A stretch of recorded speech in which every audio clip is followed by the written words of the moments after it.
Hello there, everyone. Welcome to Cryptic Corpse. I am your storyteller, and I'm here to guide you tonight.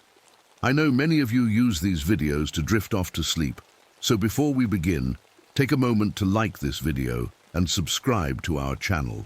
I'm always curious, where are you watching from, and what time is it in your part of the world? Now find your cozy spot and relax. My name is Frank Morrison, and I used to be someone who could sleep through the night. That was before the war, before I watched my buddies freeze and starve to death in the Ardennes forest. Now, at 38 years old, I live alone in the Montana wilderness, trying to forget.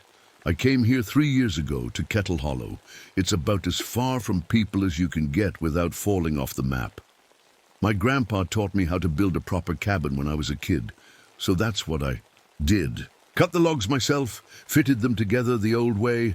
No power tools, just sweat and time. The kind of work that keeps your hands busy and your mind quiet.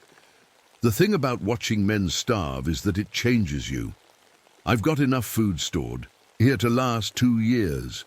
Canned goods stacked floor to ceiling in the cellar, dried meat hanging in the smokehouse, sacks of flour and rice sealed tight against mice. My army buddies would have called me paranoid, but they're not around to say anything anymore. The cabin sits in a valley surrounded by tall pines and aspens. Game is plenty here, deer, elk, rabbits. That's why I picked this spot. No one's going hungry on my watch, even if that someone is just me. The nearest town is 40 miles away, and I like it that way. My only link to the outside world is an old radio that picks up KMON, a jazz station out of Great Falls. Charlie Parker keeps me company while I clean my rifle or tie fishing flies. October 15th, the first real frost hit. I woke up that morning and found strange patterns on my windows. Not the usual Jack Frost designs, but something that looked almost like faces. Stretched, hungry faces pressed against the glass. I wiped them away and told myself I needed coffee. Later. That day, I was checking my trap lines when I found something that made my blood run cold. An elk carcass, but not like any kill I'd ever seen. Every scrap of meat was gone, picked clean as a whistle, but it was the bones that got me. They were arranged in a perfect spiral, like someone had taken their time making a pattern. The next morning, I was hiking up to my favorite hunting spot when I noticed the aspens. Someone had carved symbols into the bark. They looked Native American, but I couldn't read them, except for 2 words scratched in English underneath, Hunger Walks. I tried to shake it off. Maybe some kids from town were playing pranks. But 40 miles is a long way to come for a joke. Jim Holbrook, my hunting partner, showed up the day before deer season opened. We'd been doing this for 3 years running, him driving up from Missoula, me providing the cabin and the local knowledge. Jim was a good guy, always had a joke ready, always brought a bottle of decent whiskey. "Frank, you look like you've seen a ghost," he said, dropping his pack on my porch. "Just tired," I told him. "Been having some weird dreams." We sat on the porch that evening, watching the sun disappear behind the mountains. That's when Jim mentioned something that made my skin crawl. "Met an old Blackfeet man at the gas station," he said, taking a sip of whiskey. "Told him I was heading up to Kettle Hollow. You should have seen his face, Frank. Went pale as snow. Started talking about something called ice hearts. Said they walk these woods when winter comes hungry." I laughed it off, but that night the radio started acting funny. Every time the weather report came on, it would cut to static. Just the weather, nothing else. The jazz played fine, the news was clear, but the weather forecast, nothing but white noise. Something was wrong in Kettle Hollow. I could feel it in my bones, the same way I felt death coming in the Ardennes. But this time I had food, shelter, and a rifle. This time I was ready, or so I thought. The next morning, Jim and I headed out before dawn. We'd been tracking a group of deer that usually came down to drink at Miller's Creek, but when we got there, something wasn't right. Fresh tracks in the mud just stopped, like the deer had vanished into thin air. No blood, No signs of struggle. No prints leading away. What the hell? Jim muttered, kneeling beside the tracks. I'd seen plenty of strange things in the woods, but this was different. The tracks ended in the middle of the trail, like someone had lifted the deer straight up, into the sky. That night, my food cache started bothering me. I kept thinking I heard scratching sounds from the cellar. When I went to check, some of my canned goods were moved around. Nothing missing, just rearranged, like someone had been counting them. The nightmares came back that same night. But these weren't my usual war dreams. I dreamed I was in my own kitchen, eating raw meat with my bare hands. The hunger in my stomach felt real, painful, like I hadn't eaten in weeks. I woke up standing in front of my refrigerator at 3 in the morning, a knife in my hand and fresh venison on the counter. "Rough night?" Jim asked over coffee. He pointed at the raw meat. "Making yourself a midnight snack?" "Must have been sleepwalking," I said, but I couldn't remember taking the venison out of the freezer. Around noon, the temperature dropped faster than I'd ever seen. We had to rush back to the cabin as the thermometer fell 40 degrees in an hour. The wind carried sounds that made my skin crawl. High, desperate screams echoing across the valley. They sounded like starving animals, but there was something human in them too. "Probably just coyotes," Jim said, but he was gripping his rifle pretty tight. That evening, I discovered something that shook me. Pages from my war journal. Pages I knew I'd written were torn out. Not random pages either, specifically the ones about the Ardennes, about watching my unit starve, about Private Henderson, who disappeared one night and was never found. "We should head back to town," I told Jim at dinner. "Something's not right here." "Come on, Frank. We've been planning this hunt all year. Besides, the roads might ice over if this cold keeps up." He was right about the roads, but I couldn't shake the feeling that something was watching us, something hungry. That night, lying in my bunk, I heard Jim writing in his journal. Normal stuff, notes about the weather, the strange deer tracks, the screaming winds. But then he wrote something that made my blood run cold. "Frank's acting stranger than usual. Keeps talking about hunger. Sometimes I catch him staring at me like he's looking at a menu. Need to keep an eye on him." I pretended to be asleep, but my mind was racing. The cabin walls creaked in the cold, and somewhere in the distance those screams started again. Only this time they sounded closer and hungrier. The next morning Jim was gone. His rifle was still leaning against the porch rail, barrel warm like he'd just set it down. His coffee cup sat on the table, still steaming. But Jim, nowhere. "Jim!" I called out, my voice echoing through the trees. Nothing came back but my own voice. I followed his tracks in the fresh snow. They led into the woods, steady at first, then strange. Like he'd started running, then dancing, then crawling. About 100 yards from the cabin I found them. Teeth. Jim's teeth scattered in the snow in a perfect circle. My hands shook as I picked one up. No blood, no sign of struggle, just teeth, white against white snow, arranged like some sick flower garden. I ran back to the cabin and grabbed my rifle. When I returned to the circle of teeth, they were gone. Smooth snow, like nothing had ever been there. That's when I noticed the gaps in my memory. I couldn't remember coming back to the cabin. Couldn't remember the last 3 hours. When I looked at my hands, there was blood under my fingernails. The cabin felt different when I got back, colder. The frost on the windows was spreading across the walls now, even though I had a fire roaring. I kept adding logs, but the cold just laughed at my efforts. My breath came out in white clouds inside my own home. On my desk, I found Jim's journal, but I didn't remember bringing it in. The last entry made my stomach turn. The hunger dreams are getting worse. Frank's not Frank sometimes. Last night he stood over my bed for an hour, just watching. His eyes looked empty, like looking into a frozen lake. I'm scared to sleep. The woods are calling him and he's listening. I flipped through the pages and found drawings I didn't remember seeing before. Sketches of tall, thin figures with Antlers, and one word, written over and over, Wendigo. I started to notice things about myself. When I looked in the mirror, my face seemed wrong, thinner. My cheekbones jutted out like knife edges. My eyes seemed to sink deeper into my skull. But when I touched my face, it felt normal. The radio picked up something new that night. The jazz would cut out, replaced by backwards voices. I could only make out 3 words when I played it forward. Feed the empty. After that, I checked my food stores. I thought I was being paranoid during the war, rationing everything, counting every can. Now I was doing it again. 1 can of beans for 3 days, half a strip of jerky to last a week. Without meaning to, I'd been starving myself. What really scared me was the freezer. I opened it to grab a venison roast and found pine branches instead. Fresh ones, still covered in sap. The meat was all gone.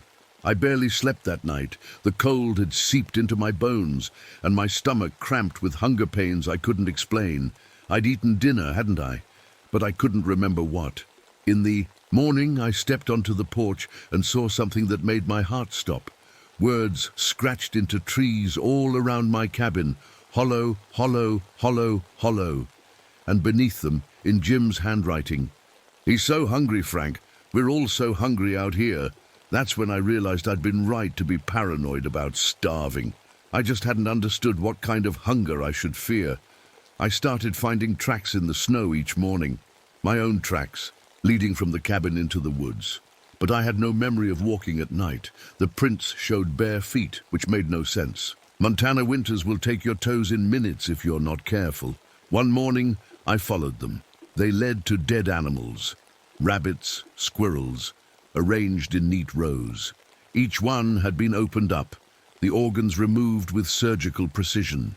The kind of cuts I'd learned to make as a medic. My stomach turned when I realized there were bite marks on the bones. So hungry, Frank. Jim's voice floated through the trees. Not shouting, just talking like he was standing next to me. But I was alone in the woods.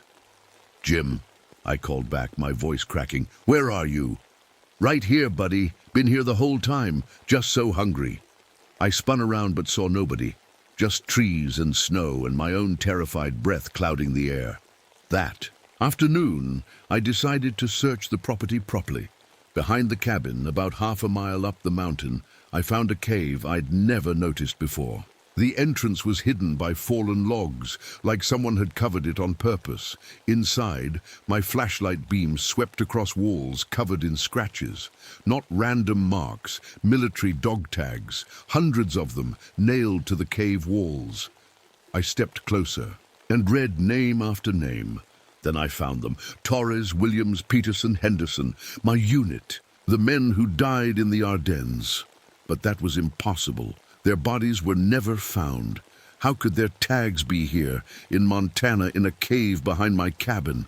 A scream built in my throat when I saw the bones. Human bones, picked clean, arranged. In those same spiral patterns, and in the center of the cave, a pile of journals. Military journals like mine. I opened one and recognized Henderson's handwriting. Day 12. The hunger won't stop. Morrison thinks we're starving from lack of food, but it's something else. Something followed us here. It speaks in our heads. It wants us to feed it. God help us all. My grandfather's journal was at the bottom of the pile. I'd never seen it before, but I knew his handwriting. Built this cabin as a trap. The Wendigo cannot be killed by normal means. Only fire and silver work against the ice hearts. If it takes you, burn everything. Don't let it spread. The hunger is a disease of the soul. That's when the pieces clicked. My unit hadn't died in the Ardennes. We'd encountered something there, something that followed us. Something that finally caught up with me here. I ran back to the cabin. As the sun started setting, the hunger pains were getting worse. Not in my stomach anymore, but in my bones, my teeth, my fingernails. Everything hurt with the need to feed. In the mirror, I watched my skin turn pale as frost. My fingers seemed longer, the joints cracking as they stretched. Ice patterns spread across my chest, looking like antlers growing under my skin. Then Jim's voice came from right outside my window. Come, out Frank, time to eat. But when I looked out, it wasn't Jim anymore. Not really. The thing wearing Jim's face was 7 feet tall, its limbs stretched like taffy, its mouth opened too wide, showing rows of teeth like icicles.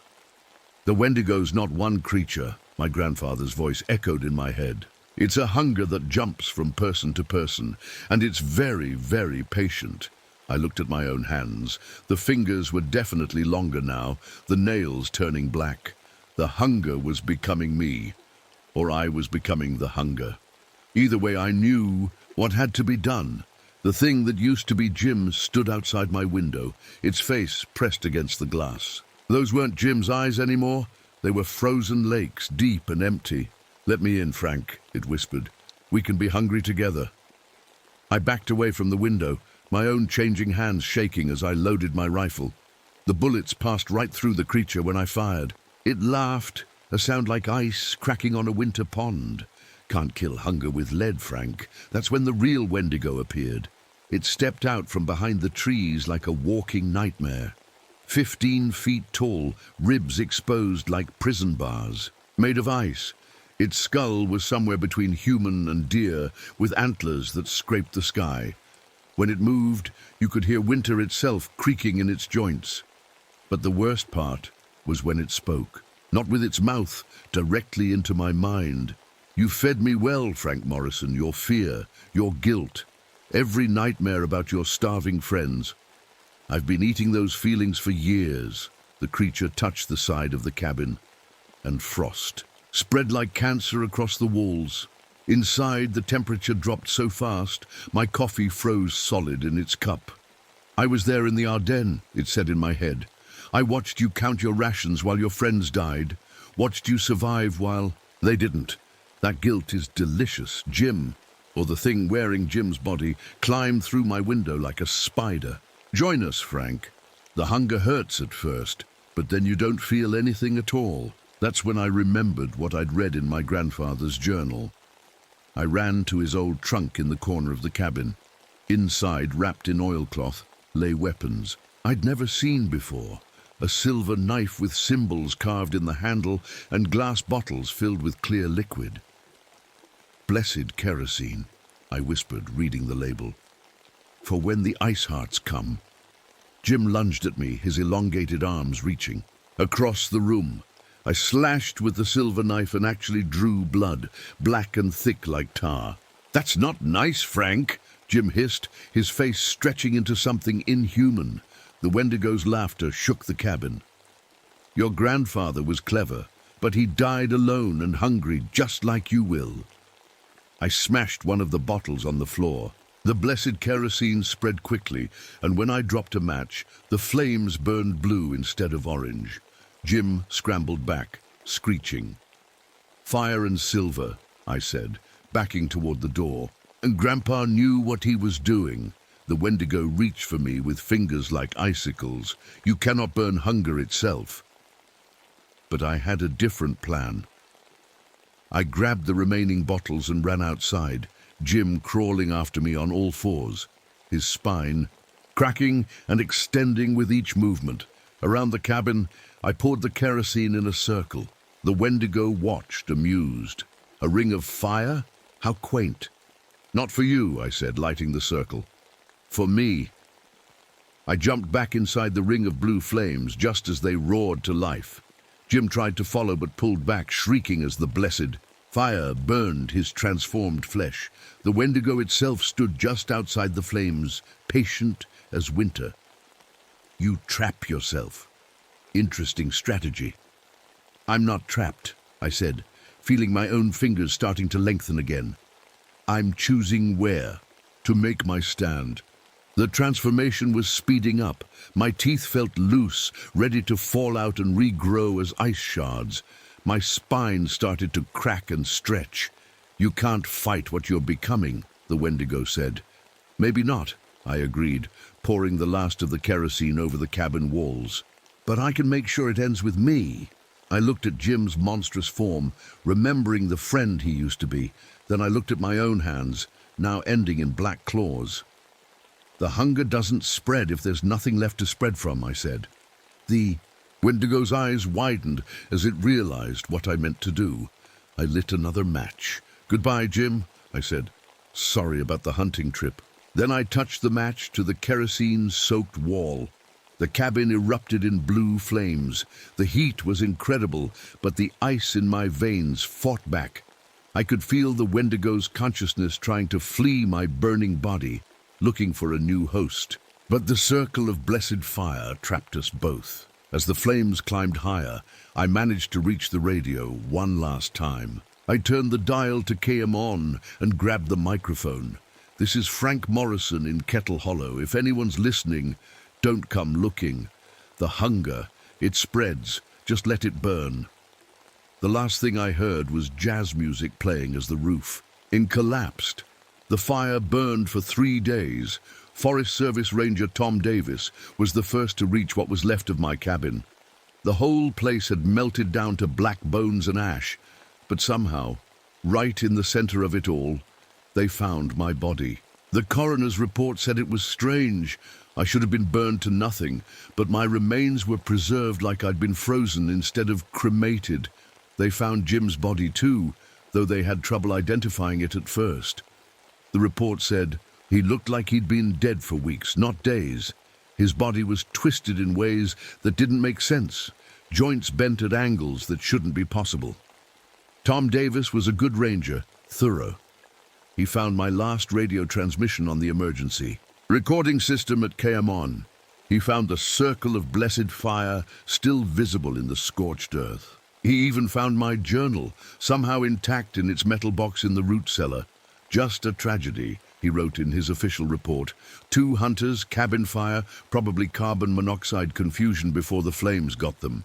But his personal notes told a different story. After the investigation, Tom started complaining about being hungry all the time.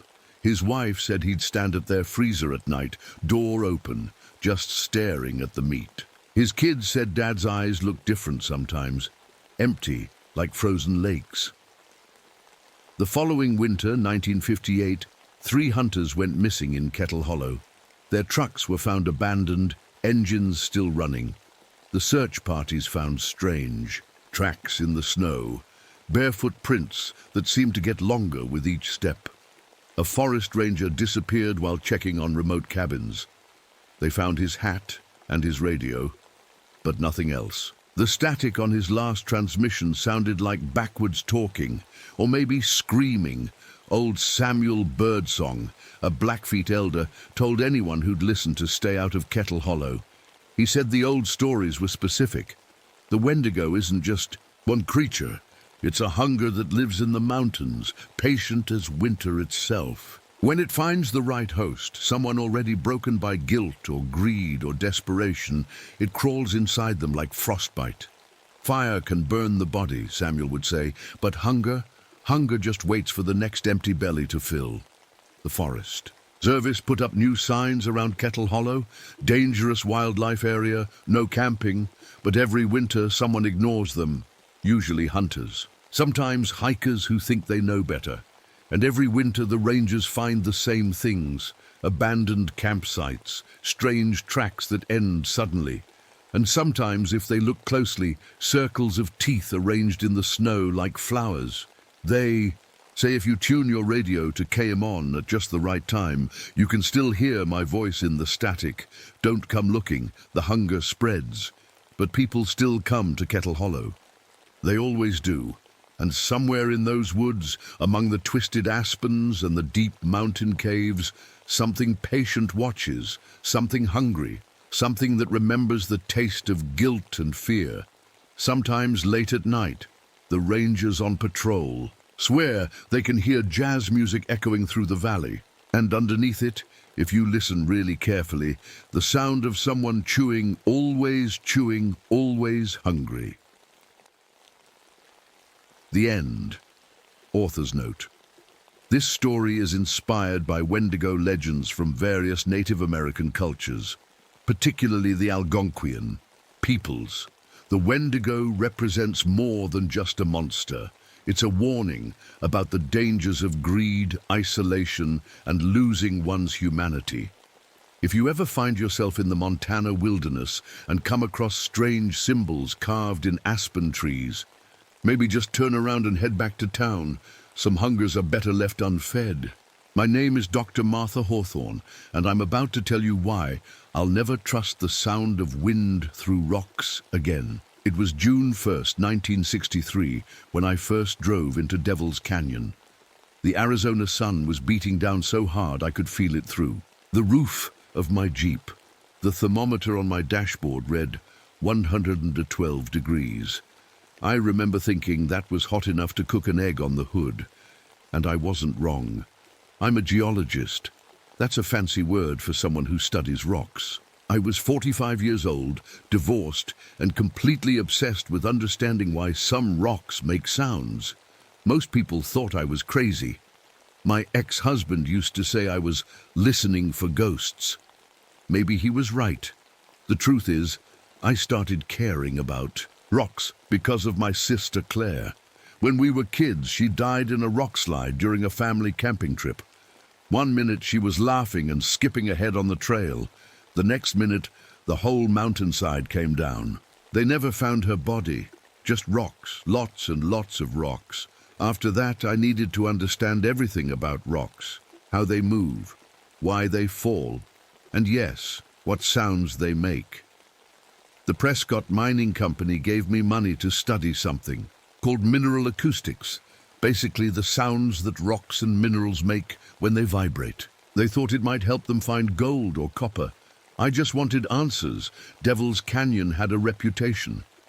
The locals called it the Singing Stones because on quiet nights they swore they could hear voices coming from the rocks. A scientist named Dr. Wendell had come here in 1959 to study the same thing. He disappeared without a trace.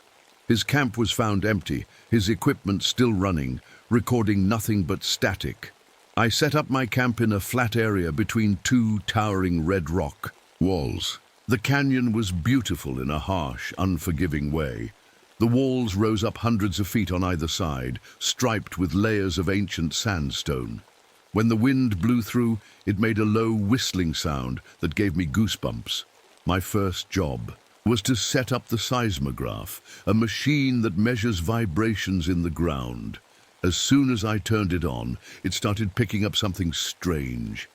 There was a rhythm to it, like a heartbeat, but coming from deep underground. The weird part? There was no earthquake activity in the area, no mining operations, nothing that should cause those vibrations. On my second day, I found the petroglyphs. These were ancient drawings carved into the rock face, probably made by Native Americans hundreds of years ago, but these weren't like any I'd seen before. They showed human figures that seemed to be merging with the stone.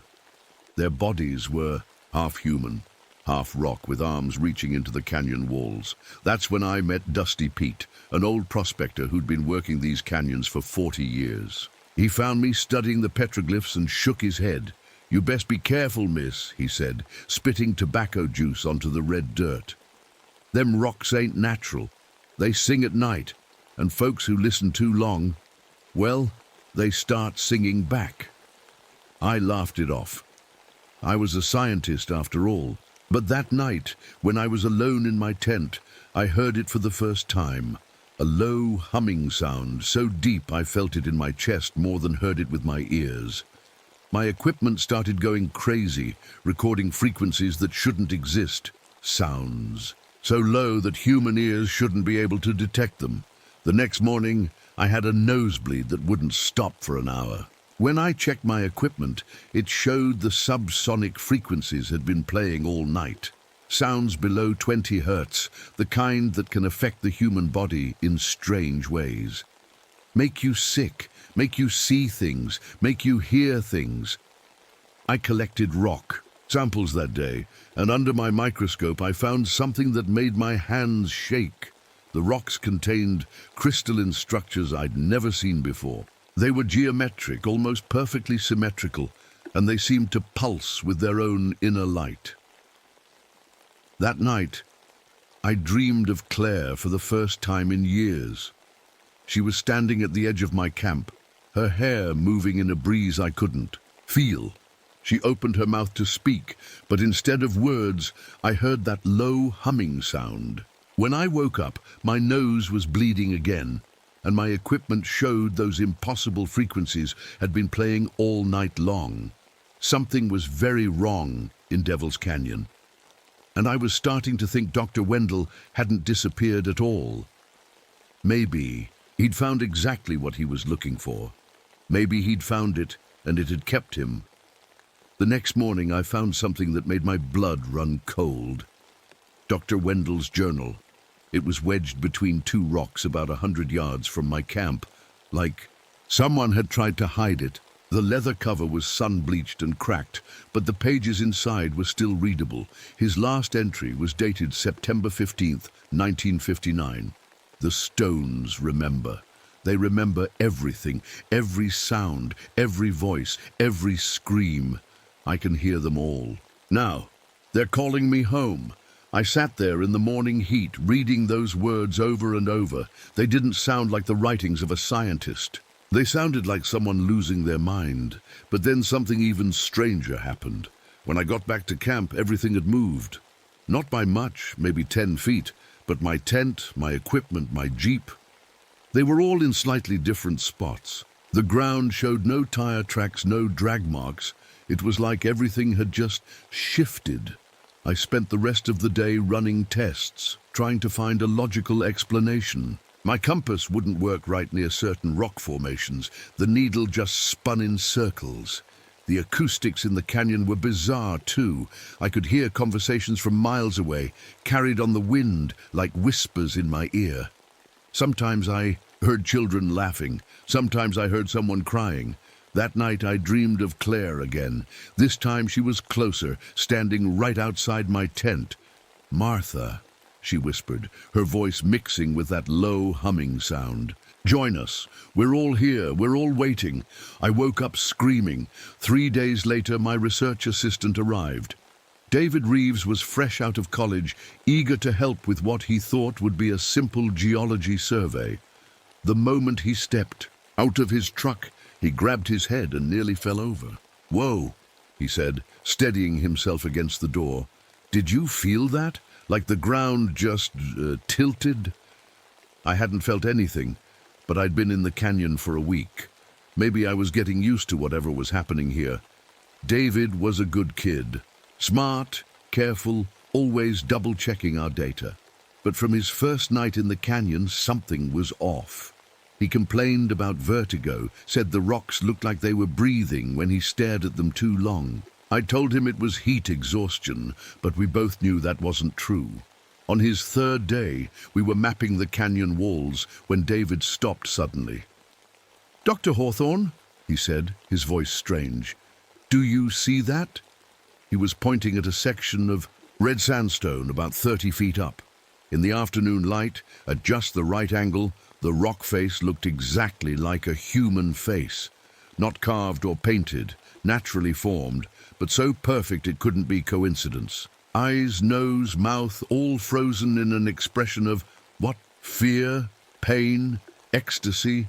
I took photos, but they came out blurry, every single one. That evening, I decided to try an experiment. I had a set of tuning forks, metal tools that vibrate at specific frequencies when you strike them. I wanted to see how the canyon rocks would respond to controlled sound waves. I struck the first fork, a middle C note. Nothing happened. I struck the second fork, a higher pitch. Still nothing. But when I struck the third fork, the whole canyon seemed to shudder. Small rocks fell from the walls. The ground beneath us trembled, and then, clear as day, we both heard it. Claire's voice carried on the wind. "Martha, join us!" David looked at me, his face pale. "Did you hear that?"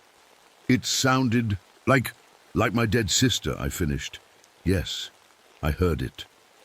That night, neither of us slept. We sat by the campfire, listening to the canyon walls hum their ancient song.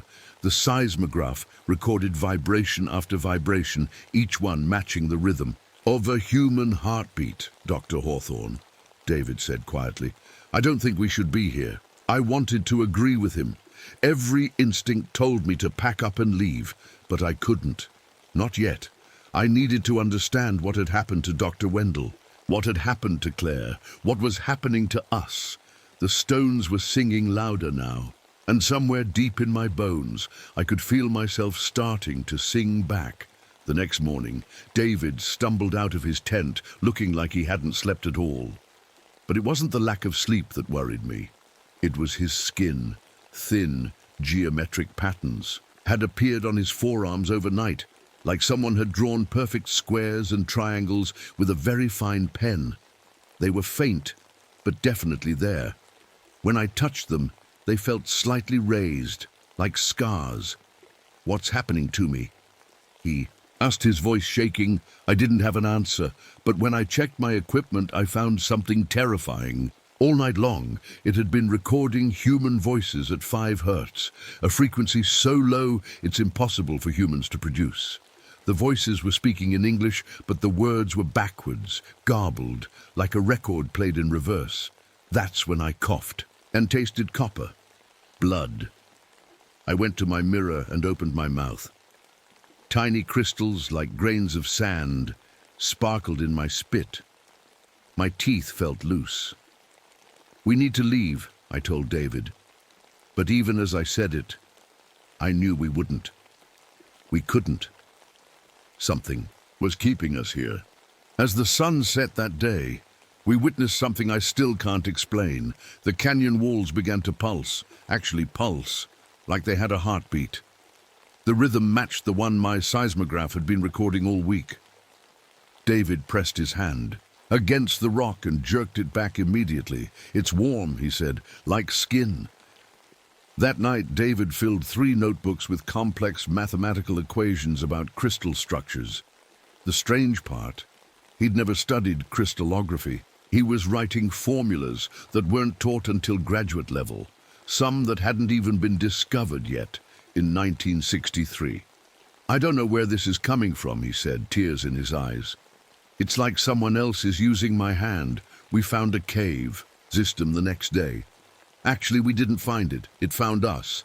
I could swear it wasn't there the day before. The entrance was perfectly round, like a giant mouth, and when we spoke, the cave spoke back. Not echoes, responses. If I said hello, the cave would say welcome. If David asked who's there, the cave would answer everyone. The rocks were getting warmer each day, not from the sun, from inside, like they had their own heat source. When I touched them now, I could feel a pulse. My hands would tingle for hours afterward. On the 7th day, I woke up to find clumps of my hair on my pillow. Where it had fallen out, tiny crystals were growing from my scalp. They caught the morning light like diamonds. I tried to pull one out and nearly fainted from the pain. They were rooted deep, connected to something inside me. David's condition was worse. His eyes had changed. In bright light, they reflected like quartz crystals. He said everything looked different now. He could see patterns in the rocks, like a code or a language. He spent hours staring at the canyon walls, reading something. I couldn't see. Our radio started picking up impossible signals. Conversations between miners from the 1880s, Native American chants in languages no one had spoken for centuries. Sometimes, clear as day, we'd hear Dr. Wendell's voice. "The stones remember everything. Join us. Become eternal." We found where the miners had been. Their remains were scattered through a narrow passage, but they weren't skeletons. They had turned to stone, their bodies twisted into impossible positions, half merged with the canyon walls. Their faces were frozen in expressions of joy, terror. I couldn't tell. The canyon was developing its own weather system. Clouds would form inside the canyon walls, and sometimes it would rain, but the rain was warm and slightly sticky. Under the microscope, the raindrops contained the same crystalline structures I'd found in the rocks. "We're changing," David said one morning. His speech had become flat, mechanical. "The frequency is matching. Our bodies are adapting to the resonance." I knew he was right. Every night I could feel myself vibrating at the same frequency as the stones. My bones hummed with it, my teeth were cracking, and inside each crack, crystals grew. I was becoming something else, something that belonged here. David had started sleepwalking, always toward the same rock formation, the one that looked like a face. One night I followed him. He pressed his hands against the stone and began to sink into it like it was made of thick liquid. I pulled him back, but his hands came away, covered in what looked like liquid crystal. "She's calling me," he mumbled, still half asleep. "Your sister. She says it doesn't hurt. She says it's beautiful on the other side." The seismograph was going crazy now, detecting massive hollow spaces beneath us. The whole canyon was sitting on top of something vast and empty. Or maybe not empty at all. Maybe full of something we couldn't understand. On our 14th night in Devil's Canyon, the stones sang louder than ever. And this time, I recognized every voice in the choir. Dr. Wendell, the miners, the Native Americans who had carved those. Petroglyphs and Claire, always Claire. "Come home, Martha," she sang. "Come home to the stone." The next morning I couldn't find David anywhere. His tent was empty, his sleeping bag cold. I searched the camp, calling his name, but the canyon only echoed back my own voice. Then I saw him. He was standing perfectly still about 50 yards away, facing the canyon wall. As I got closer, I gasped. David wasn't standing. He was somehow fused with the rock from his knees down. His legs had become translucent, crystalline, merging seamlessly with the red sandstone. "David!" I grabbed his shoulders. "David, can you hear me?" He turned his head slowly. His eyes were no longer human. They were pure quartz, reflecting the morning sun in rainbow patterns. "It doesn't hurt, Dr. Hawthorne," he said, his voice sounding like stones grinding together. "I understand everything now. The stones, they're not just rocks. They're memory, they're consciousness. Every person who ever lived here, who ever died here, they're all still here." The rock was creeping up his thighs as we spoke, claiming, "More of him! Fight it!" I shouted. "We can get help, we can—" "No!" He smiled and his teeth had turned to crystal. "I want this. The entity explained everything last night. It spoke to me in my dreams." "What entity?" "The consciousness in the stone. It's been here since Earth was young, since the first rocks cooled. It's been collecting us, preserving us. Every human who becomes one with the stone adds to its knowledge, its understanding." The rock had reached his waist now. I watched in horror as his shirt began to crystallize. "David, please, your sister is here, Martha. She's been waiting for you. The rock slide wasn't an accident. She was chosen, just like you were chosen, just like I was." Before I could respond, the canyon walls began to move, not like an earthquake, like breathing. The walls actually pulled apart, revealing something that made my legs go weak. Behind the stone face was a massive cathedral of crystal.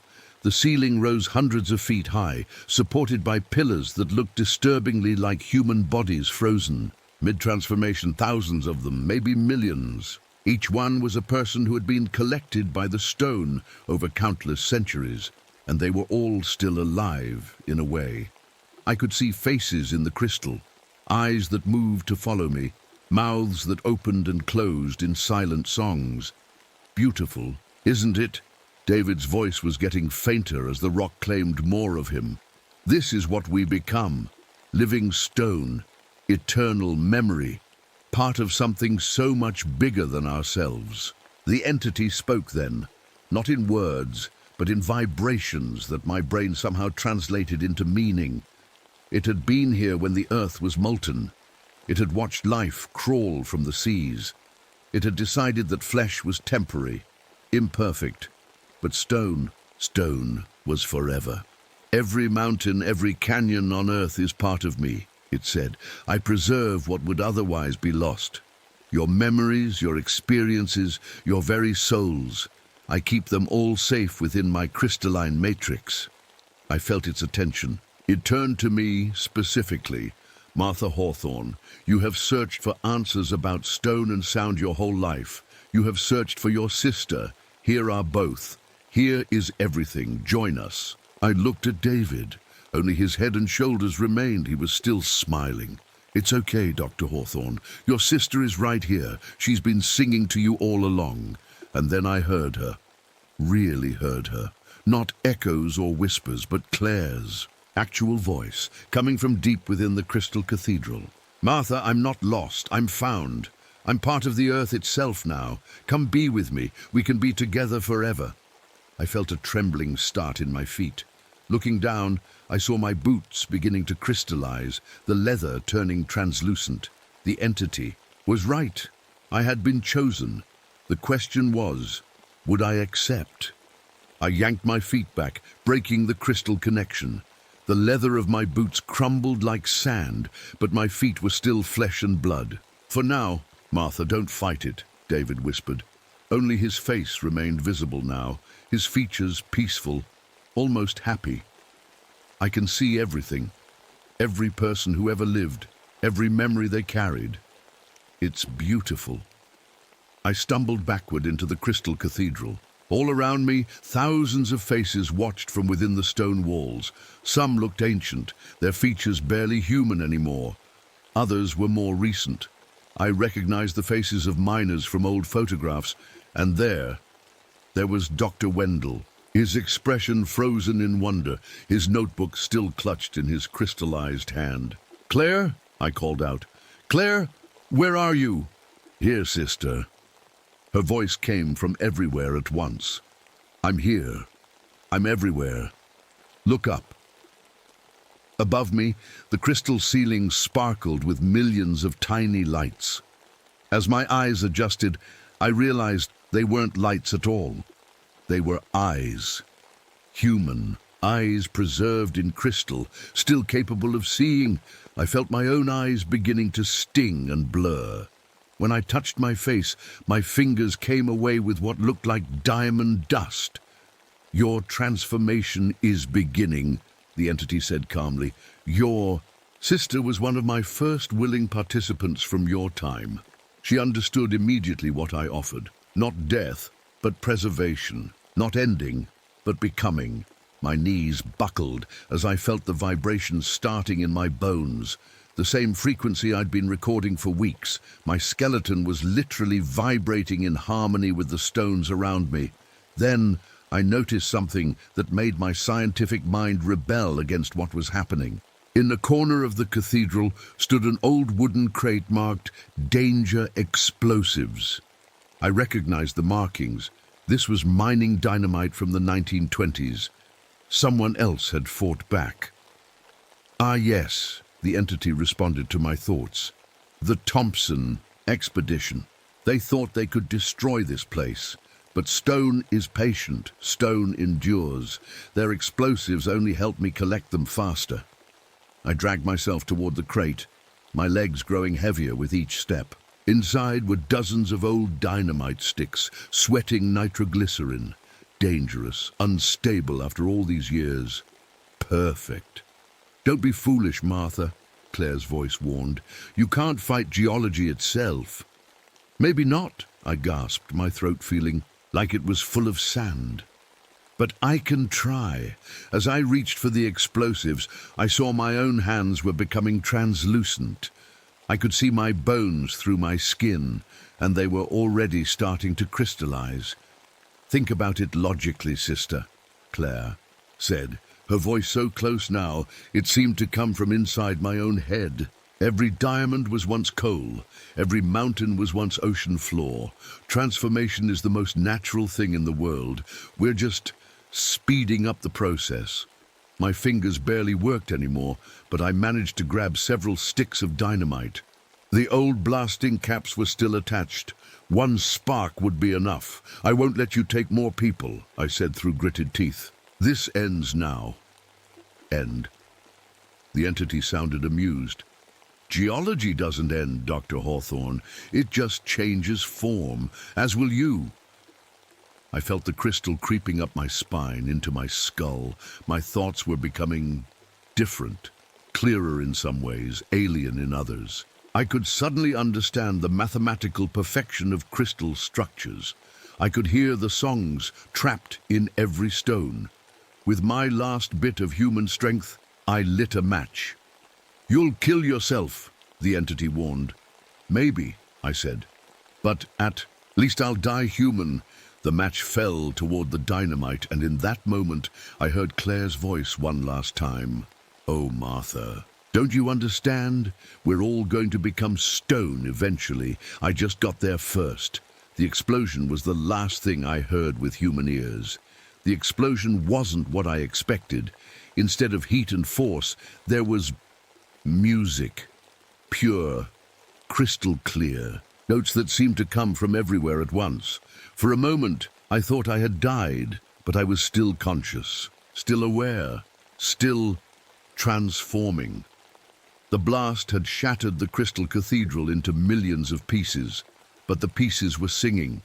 Each fragment carried a voice, a memory, a soul.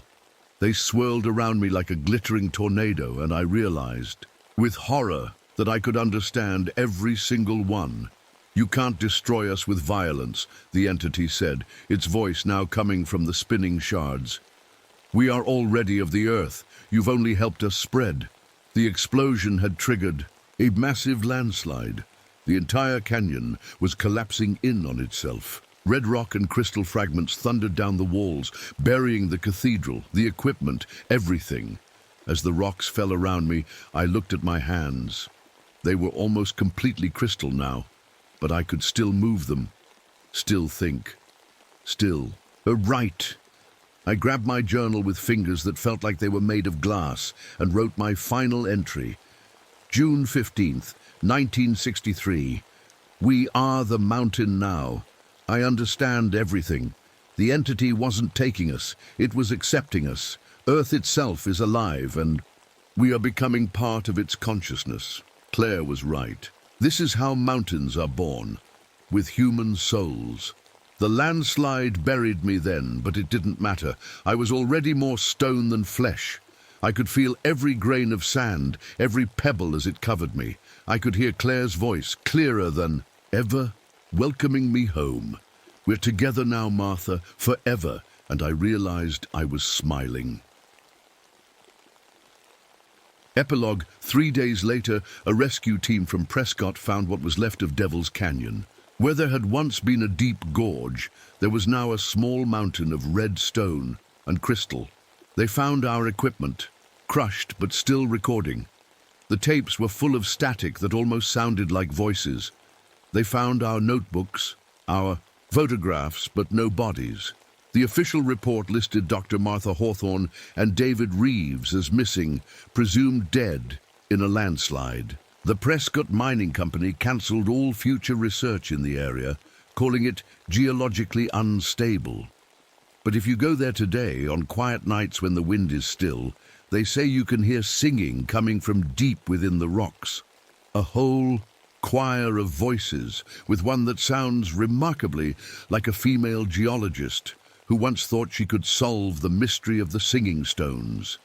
Local teenagers dare each other to spend the night there. Most don't last past sunset. Those who do report strange dreams, dreams of a vast consciousness that speaks in frequencies too low for human ears. Dreams of a sister, waiting patiently for more family to join her. The Park Service put up signs. Danger, unstable rock formations. But every year a few hikers report seeing faces in the stone, faces that seem to be watching, waiting. And on the anniversary of the landslide, if you know where to look, you can find small crystals pushing up through the soil. Crystals that look almost like human teeth growing from the earth itself. The stones of Devil's Canyon are still singing. They always will be, because now we are the stones. My name is Jake Hollis, and I'm probably the only person who left a 6-figure job at IBM because I was scared of numbers. Not just any numbers, dates, time itself. It started when Dad died. Heart attack during a Native American drum ceremony. Of all things, Mom said he was trying to connect with something bigger than himself. Instead, his heart just stopped, like someone hit pause on a tape recorder. After that, my own heart started acting funny, skipping beats, racing for no reason. The doctors called it arrhythmia and stuck a pacemaker in my chest when I turned 30. 5 years later, here I am, running away to the woods like some kind of crazy person. The thing is, I found something. At IBM, working on their big Y2K project, I noticed the computers couldn't count time right. Little glitches that nobody else seemed to care about. Seconds that lasted too long, minutes that disappeared. I tried to tell my boss, but he just laughed. "Jake, you're overthinking it. Take a vacation." So I did. A permanent one. I bought 40 acres in Mark Twain National Forest in Missouri. April 10th, 1991. I remember the exact date, because that's when everything started to get weird. The land was cheap because it sat on top of old Native American burial mounds. The real estate agent seemed nervous about that, but I didn't care. I needed somewhere far away from computers, clocks, and anything that counted time. My first week there, I set up my equipment. Solar panels, water filtration, food storage, everything a good survivalist needs. I even brought seismographs to monitor earth movement. You know, for earthquakes and stuff. That's when I noticed it. Thump, thump, thump. The needles on my seismograph moved in perfect rhythm, like a heartbeat coming from deep underground. At first I thought maybe it was machinery from a nearby town, but the nearest neighbor was 10 miles away. On my 8th day I found them. While digging a foundation for my storage shed, my shovel hit something wooden. A cache of ancient drums, wrapped in deer hide, preserved perfectly despite being buried for who knows how long. They were beautiful, covered in symbols I didn't recognize. That night, the wildlife started dying. I found them in the morning. 3 deer, 2 raccoons, and dozens of birds, all lying in perfect circles around my camp. At first, I thought it was poison or disease. Then I checked their hearts, still beating. Every single one of them, hearts pumping in perfect rhythm, even though the animals were clearly dead. The same rhythm my seismograph was picking up, the same rhythm that had started to buzz in my pacemaker. Thump, thump, thump. I tried to ignore it. Told myself I was being paranoid. That's what happens when you spend too much time alone in the woods. But my pacemaker didn't lie. The little device in my chest was syncing up with something. Something that pulsed through the ground, through the air, through everything around me. By day 10, I couldn't deny it anymore. Whatever was making that rhythm wasn't natural. And it was getting stronger. My shortwave radio picked it up first. Instead of static or distant voices, I heard drums. Not recorded drums. These sounded alive, like they were being played right next to me. When I turned the radio off, the sound continued in my head. The clocks were next. Every timepiece I owned started acting crazy. Running fast during the day, slow at night. My digital watch would show 2:15 p.m., then jump to 2:13 p.m., then suddenly read 3:47 p.m. Time wasn't flowing right anymore. I started documenting everything. That's what programmers do. We document bugs. And this was the biggest bug I'd ever encountered. Time itself was broken here. Then I found the trees. While exploring the property, I noticed something odd about the growth rings on a fallen oak. They weren't uniform like normal rings. Instead, they formed patterns, musical patterns, like someone had written sheet music in the wood itself. 4/4 time, 3/4 time, even weird signatures like 7/8. That's when I realized I might have made a terrible mistake coming here. This land wasn't just old Native American territory. It was something else. Something that had been keeping time long before humans invented clocks. And now, somehow, I was part of its rhythm. The drumming never stopped. Day and night it continued. My pacemaker kept perfect time with it. My heart had never been so regular, so precise. For the first time since Dad died, my arrhythmia was gone. But I wasn't relieved. I was terrified, because I was starting to understand. What happened to Dad? His heart didn't just stop during that drum ceremony. It was taken. I should have told Lisa not to come. But after 3 weeks alone with just the drumming, I needed to see another person. Needed to know I wasn't going crazy. She pulled up in her red Honda on Friday afternoon, her smile fading when she saw me. "Jake, you look different." I hadn't noticed the changes. My movements had become mechanical, precise. Every step I took matched the underground rhythm. Even my breathing had synced up. "Just tired," I lied. "Come on, I'll show you around." The moment Lisa stepped out of her car, I saw her stumble. Her hand went to her stomach. "That's weird," she said. "I just got my period last week, but..." She looked confused. I think it just started again. The drumming grew louder in my ears, or maybe in my head. I couldn't tell anymore. That night, we sat by the campfire trying to pretend everything was normal, but Lisa kept checking her watch. "Jake, what time is it?" I looked at my digital watch. 8:15. That's what mine says too, but I swear we've been sitting here for hours. She was right. The sun had set at 6:30. We'd eaten dinner, talked, but somehow only 45 minutes had passed. "It's this place," I finally admitted. "Time doesn't work right here." I told her everything. The drums, the dead animals with beating hearts, the trees with musical growth rings. She listened, her face growing paler with each word. "Show me," she said. I led her to the clearing where I'd found the circular depressions, 7 perfect circles in the ground, each about 10 feet across. Grass wouldn't grow in them. Native American ceremony sites, I explained. At least that's what I thought at first. Lisa knelt down, touching the bare earth. "It's warm, like something's alive down there." That's when we heard it together. Not just the drumming anymore, but voices, chanting in a language neither of us knew, coming from everywhere and nowhere. Lisa's hand started moving, tapping against her leg in perfect rhythm. "I can't stop," she whispered. "Jake, I can't stop moving to it. Neither could I." We stood there in the darkness, our bodies swaying to the ancient beat. My pacemaker buzzed stronger than ever. The next morning, I found Lisa standing in the kitchen, making coffee. Her movements were different, robotic, every action perfectly timed. "Did you sleep?" I asked. "I don't know. I remember lying down, then standing here. Nothing in between." I checked my computer logs. 6 hours of missing time. The computer's clock showed gaps in its recording, like someone had pressed fast forward on reality.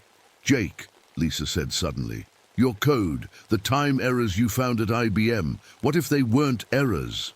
I pulled up my old work files, the timing glitches I'd discovered in the Y2K preparations. They matched the rhythm.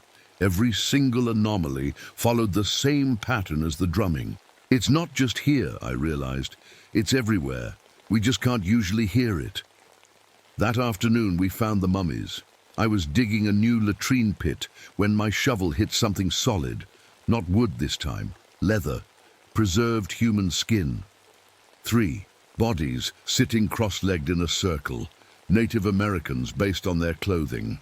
But their preservation was impossible. They looked like they died yesterday, not centuries ago, and their chests were moving, just slightly, just enough to match the rhythm.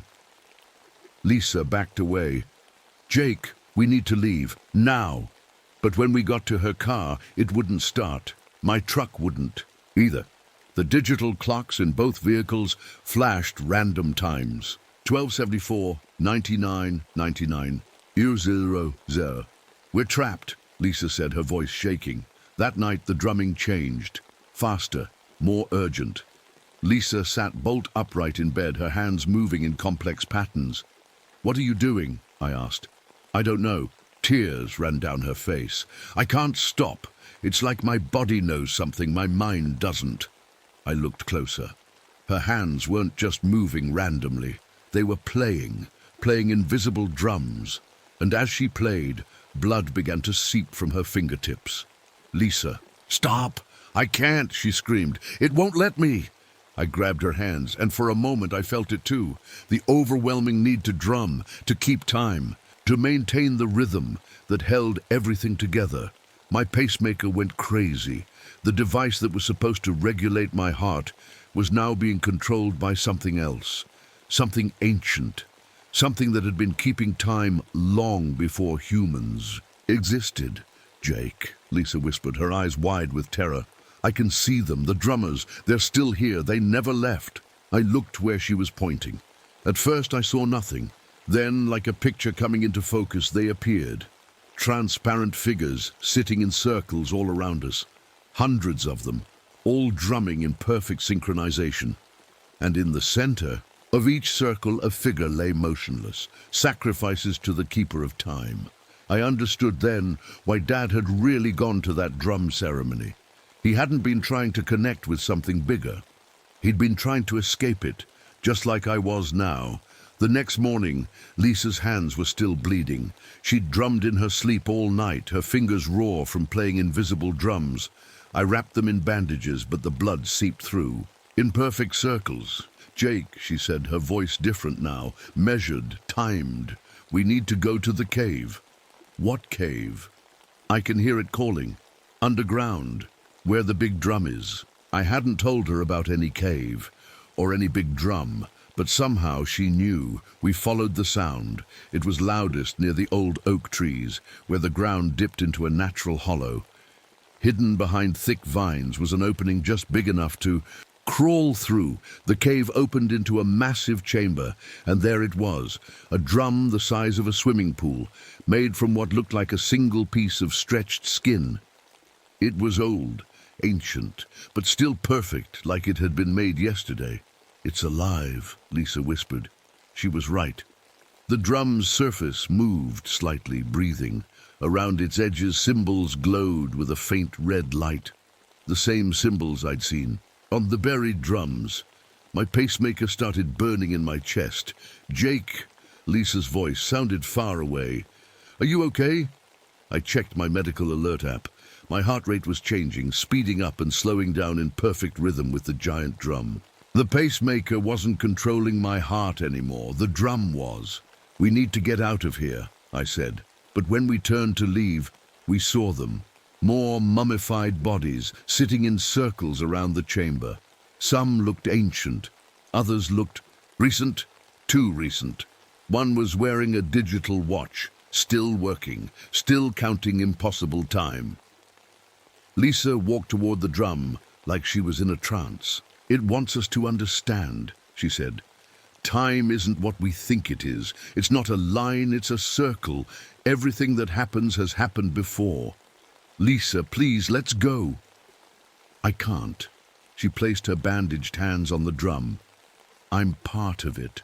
Now, just like your father was." The drum's heartbeat grew stronger. The cave walls started to pulse with it. And then I saw something that made my blood freeze. One of the mummies was wearing an IBM badge. My IBM badge, with my photo on it. But that was impossible. I was right here, alive. Wasn't I? Lisa turned to me, her eyes no longer her own. "You've been here before, Jake. Many times. This is just another loop." "No," I said, backing away. "This is the first time. I just got here in April." "Which April?" she asked. 1991, 1981, 1891. "Time doesn't work here, remember?" I ran, scrambled out of the cave and into the sunlight. But the sun was in the wrong place. It had been morning when we entered the cave. Now it was setting or rising. I couldn't tell anymore. My watch read 13:91 p.m. I made it back to my cabin and checked my computer. The date showed April 10th, the same day I'd arrived. But all my files were different. My journal had entries I didn't remember writing. Day 47. The drumming is inside my skull now. Day 126. Found my own body today. I'm still walking around, so I must be the copy. Day 384. Lisa is hunting me. She moves like the wind now. Day 612. Tried to destroy the drum. Woke up on day 1 again. My hands shook as I scrolled through entry after entry, stories of attempts to escape, of Lisa becoming something else, of finding my own dead body over and over, a knock at the door, rhythmic, perfectly timed. Jake. Lisa's voice, but not Lisa's voice. It's time for the ceremony. I looked out the window. The clearing was full of people now, dozens of them, all standing in perfect circles, all swaying to the drum beat, and in the center of each circle a body lay waiting. I checked my journal one more time. The last entry was new, day 1247. I finally understand. We don't die here, we just become part of the rhythm. Forever. Dad tried to warn me. The drumming never stops because we never stop. We are the drum. The knocking continued, patient, eternal. My pacemaker kept perfect time. I barricaded the door, but I knew it wouldn't matter. Time wasn't on my side anymore. Nothing. Was Jake? Lisa's voice came through the wood. You can't fight it. Your father couldn't. No one can. What happened to you? I shouted back. I woke up. The drum showed me everything. We're not the first, Jake, and we won't be the last. Through the window, I watched the others swaying. Some wore modern clothes. Others looked like they were from the 1800s. A few wore buckskin and feathers, all moving to the same eternal beat. My computer screen flickered. New files were appearing on their own. Hollis Jake, iteration 1247. Hollis Daniel Father, iteration 856. Hollis Lisa, iteration 1247A. I opened my father's file. Photos appeared. Dad at different ages in different clothes, but always here, always at this compound. Pictures from the 1970s, 1950s, even one that looked like it was from the Civil War era. The same man, the same place, different times. We're all trapped in the loop, Jake, Lisa called through the door. Your family has been feeding the drum for generations. You always come here. You always build this compound. You always try to escape. Why? I yelled. Why my family? Because one of your ancestors found the drum first, tried to use it. Now you're all bound to it. The drum needs heartbeats, Jake. Human heartbeats, freely given through the rhythm. My pacemaker burned hotter. I opened my shirt and saw the skin around it was changing color, forming patterns. The same symbols from the cave. Fight it, Jake. Lisa's voice changed suddenly. Real Lisa was back. I'm trying to fight too, but it's so strong. It gets in your head, makes you think things that aren't. Her voice cut off, replaced by that otherworldly tone. Nice try, but she's mine now. Just like your father is mine, just like you will be. I grabbed my emergency supplies, gun, water, food. If I was going down, I'd go down fighting. The drumming grew louder. The walls of my cabin started to pulse. Outside, day and night flickered like a strobe light. Time was breaking down completely. I opened the door and ran. The assembled drummers didn't chase me. They just kept swaying, knowing I had nowhere to go. I reached the cave. Maybe I could destroy the drum, break the cycle. Inside, more bodies had appeared. Dozens of versions of me in various states of decay. Some wore clothes from different eras. All had pacemakers. All had failed. The giant drum pulsed faster. That's when I saw it, really saw it. The drum wasn't made of animal skin. It was human. Stretched faces, barely visible, moved across its surface. Hundreds of them, maybe thousands. All the people who'd been caught in its rhythm over the centuries. Join us, Jake. My father's voice. Coming from the drum itself, I looked closer. There he was, his face part of the drum's surface, eyes still moving, watching me. It doesn't hurt, he said. You become part of something bigger, the heartbeat of time itself. No. I pulled out. My gun. You've tried that before, Lisa said, appearing behind me. Her eyes were solid black now. Iteration 234 shot the drum. Iteration 456 used explosives. Iteration 789 tried fire. The drum always repairs itself. It has all the time in the world. She was right. I could see the evidence. Bullet holes that healed themselves. Burn marks that faded, explosive damage that reversed. "But I know something you don't," I said. "Something I learned at IBM. I opened my laptop. My code was still there. The timing glitches I'd discovered. But now I understood what they really were, moments when the drum's control weakened. Gaps in its rhythm. Every system has a vulnerability," I said, "even ancient ones." I began typing, not to fight the drum's rhythm, but to understand it, to find its weakness. Behind me, Lisa laughed. "Iteration 1247 is trying to hack time itself." How amusing. But I kept working, because I'd noticed something none of my previous iterations had. The drum was digital, not in the way we understand computers, but in its own ancient way. It processed time in discrete units, heartbeats, and like any digital system, it could be disrupted. My pacemaker started sparking. The drum didn't like what I was doing. "What are you—" Lisa's voice faltered. For a moment, she sounded like herself again. "Jake, what's happening?" I was finding the gaps, the moments between heartbeats, where the drum's control weakened. If I could expand those gaps, the drum's surface began to ripple. Faces appeared more clearly, all of them screaming silently. "Stop!" Lisa, not Lisa, shrieked. "You'll destroy everything!" "Good," I said, and hit enter.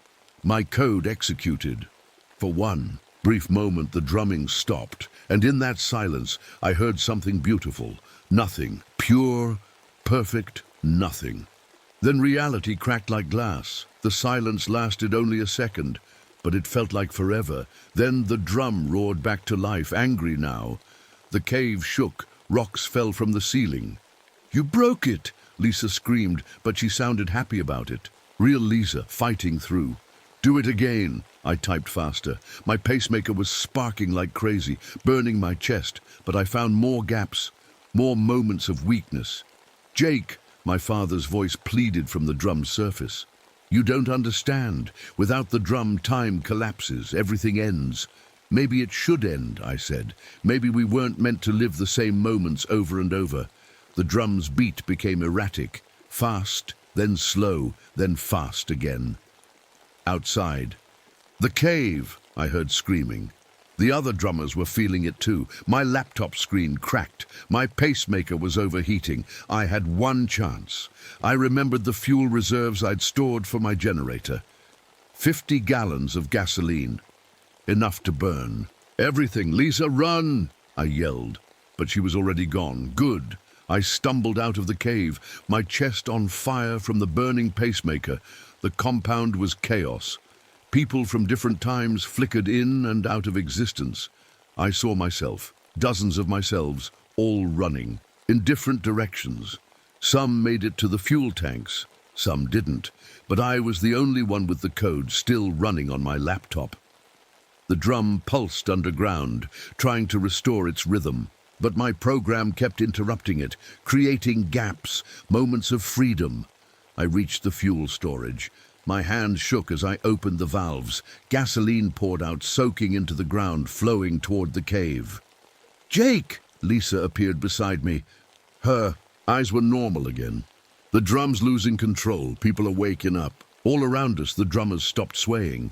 Confusion replaced their blank stares. Some disappeared completely, maybe returned to their own times. But the drum wasn't done. The ground began to crack.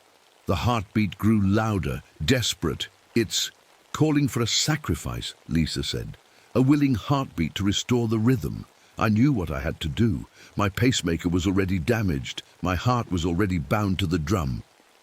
"Get everyone away from here," I told Lisa. "No, Jake, there has to be another way. This is the way. I break the loop." I kissed her. "Find iteration 1248. Tell him not to come here." I lit the match. The gasoline caught instantly. Fire raced across the ground toward the cave. The drum's beat became a scream. I ran toward the flames, laptop in hand. My code was still working, still creating gaps in time. I had to get to the drum, had to upload the program directly. The cave was an inferno. The giant drum's surface bubbled and cracked. Faces emerged, then melted away. My father's face appeared one last time. "Thank you," he mouthed. I placed my laptop on the drum, connected my pacemaker to it with my medical monitoring cable. The code transferred directly into the drum's rhythm. The drum fought back. My heart stopped, started, stopped again. Each beat was a battle. Then Lisa was there, pulling me back. "Jake, it's done. Look." The drum was coming apart, not burning, unraveling, like a sweater with a pulled thread. The heartbeat that had controlled this place for centuries was finally failing. Time shattered. I saw everything at once, every iteration of myself, every loop, every attempt to escape, all happening simultaneously. Then I saw something new, a future where the drum didn't exist, where Lisa and I drove away, where my heart beat on its own. "Choose," the drum's dying voice whispered. "Loop or freedom, safety or chaos." I chose chaos. The explosion knocked us both off our feet. When I opened my eyes, the cave was gone. Just a smoking crater remained. My pacemaker was dead, but my heart was beating, irregularly, imperfectly, but mine. "Is it over?" Lisa asked. I checked my watch. It showed normal time. 3:47 p.m. The second hand moved forward smoothly. I think so. We found her car. It started on the first try. As we drove away, I looked back. The compound was fading like a mirage. Soon, there would be no evidence we'd ever been there. Except... "Jake," Lisa said, pointing to her wrist. A small mark had appeared, drum-shaped, like a birthmark. I felt my chest. Around my dead pacemaker, the same mark was forming. "We're still connected to it," she whispered. "But we're free," I said. "That's what matters." We drove in silence for a while. Then Lisa turned on the radio. Static mostly, but underneath it, faint as a whisper, thump, thump, thump. I reached over and turned it off. Some rhythms you learn to live with, others you learn to ignore. But the drumming never really stops. It just waits for the next person to hear it. Somewhere out there, iteration 1248 is working at IBM, finding strange glitches in the code. Thinking about buying land in Missouri, I hope he makes better choices than I did, but I know he won't. The drum always finds a way. Time always repeats. And somewhere in Mark Twain National Forest, if you know where to listen, you can still hear it thump, thump, thump, the earth's heartbeat, waiting for its next drummer. My name is Ellen Marsh, and I used to love the ocean. That was before it took my daughter from me. It's been 3 years since Amy drowned during our family beach trip. She was only 8 years old, playing in the shallow water 1 minute, gone. The next. The Coast Guard said the undertow got her, but I know tides. I've studied them my whole life. Something about that day wasn't right. Now I live alone in this old lighthouse keeper's cottage on the Oregon coast. My colleagues at the university think I've lost my mind. Maybe I have. But I can't stop searching for answers in these tide pools, measuring water levels, tracking patterns that shouldn't exist. September 3rd changed everything. The tide went out further than I'd ever seen, like the ocean was pulling back a curtain. The exposed seafloor stretched for nearly a mile. I grabbed my equipment and hurried down to document this strange event. That's when I found them, footprints in the wet sand. But these weren't human footprints. They were too long, with webbing between the toes. They led from the deep water, straight to the tide pools I study every day. I was kneeling beside one of the pools, taking water samples, when Miguel appeared. "He's fished these waters for 40 years. "You shouldn't be here, Doc," he said, looking nervous. "These aren't right tides." "What do you mean?" I asked. He shook his head. "The old ones used to talk about wrong tides, when the water moves against nature. Bad things happen during wrong tides." I wanted to dismiss his superstition, but something made me listen. The tide pools looked different today. The creatures inside, starfish, anemones, small crabs, they weren't behaving normally. I'd never seen some of these species before, and I've catalogued every living thing on this stretch of coast. My barometer was showing high pressure, predicting clear skies, but dark clouds were already forming on the horizon. Nothing was matching up with my data. The next morning I found the Mary Louise, a local fishing boat, drifting empty near the rocks. The crew of 3 was gone. No signs of struggle, no distress call, just an empty boat with its engines still running. I reported it to the Coast Guard, but I couldn't shake the feeling that this connected to yesterday's low tide. That night, I went back to the tide pools with my flashlight. The beam caught something that made my breath catch in my throat. The sea creatures had arranged themselves in perfect spirals and circles. Starfish formed geometric patterns. Crabs lined up in straight rows. It was like someone had organized them. But who and why? My equipment started giving me impossible readings. The salinity levels were off the charts, changing from normal seawater to something else entirely. The pH balance shifted before my eyes. These pools were becoming something different, something that shouldn't exist in nature. That night I dreamed of Amy. She was standing in ankle-deep water calling my name. "Mommy, come see what I found." But when I tried to reach her, the water rose between us like a wall. I woke up soaked in sweat, my sheets damp with what smelled like seawater. The lighthouse beam was on, which was impossible. That lighthouse hasn't worked in 20 years. But there it was, sweeping across the dark, water bending toward specific spots in the ocean. The next morning brought a horror I wasn't prepared for. Dozens of dead seabirds washed up on the beach. When I examined them, my hands started shaking. These birds had developed gills, actual gills, like fish. Their lungs had been reorganizing themselves. I needed help. I needed someone else to see this, to confirm I wasn't going crazy. That's when I remembered Greg Holloway, my old research partner from Seattle. He specialized in marine mutations. If anyone could make sense of this, it was Greg. "Ellen, you sound terrible," he said when I called. "What's going on down there?" I told him about the footprints, the missing fishermen, the birds with gills. There was silence on the line. "I'll be there tomorrow," he finally said. That night I recorded something I still can't explain. Using my hydrophones, I captured sounds from the ocean. At first it seemed like normal whale songs, but when I analyzed the patterns they showed, structure, rhythm, like language. Something was trying to communicate. As I worked late into the night, I noticed my own reflection in the computer screen. My skin looked different, smoother, with a faint pattern of scales forming along my arms. I touched them, expecting rough texture, but they were soft, almost silky. The water in my glass had turned slightly murky. When I tasted it, it was salty, like seawater.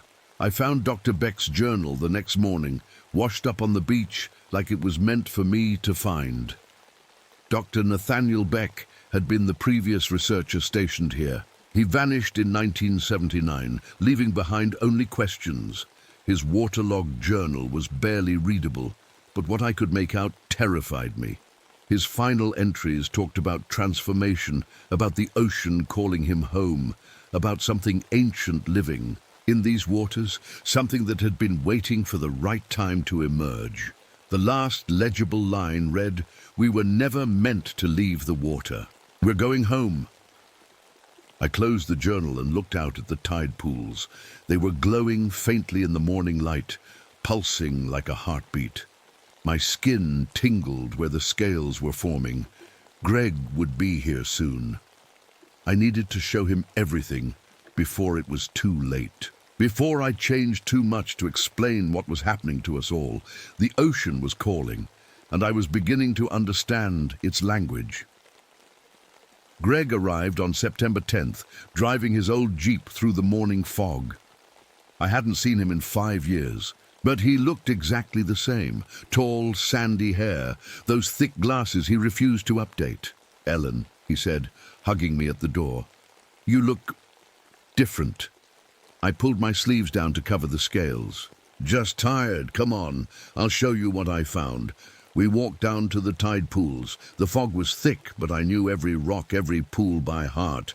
Greg followed with his equipment bag, asking questions about the missing fishermen. "Look at this," I said, pointing to a cluster of starfish. They'd formed a perfect pentagon since yesterday. "They keep making these patterns." Greg knelt down, adjusting his glasses. "That's intentional arrangement. Starfish don't do this." "I know. Watch this." I dropped a small pebble into the pool. The starfish immediately moved, reforming the pattern within seconds. "Jesus," Greg whispered. I showed him my data logs next. The salinity readings, the pH changes, all of it. His face grew more serious with each page. "Ellen, these numbers. Water can't change like this. Not naturally. Nothing here is natural anymore," I said. That afternoon, we set up monitoring equipment around the pools. Greg kept glancing at me strangely. Finally, he asked, "Are you drinking enough water?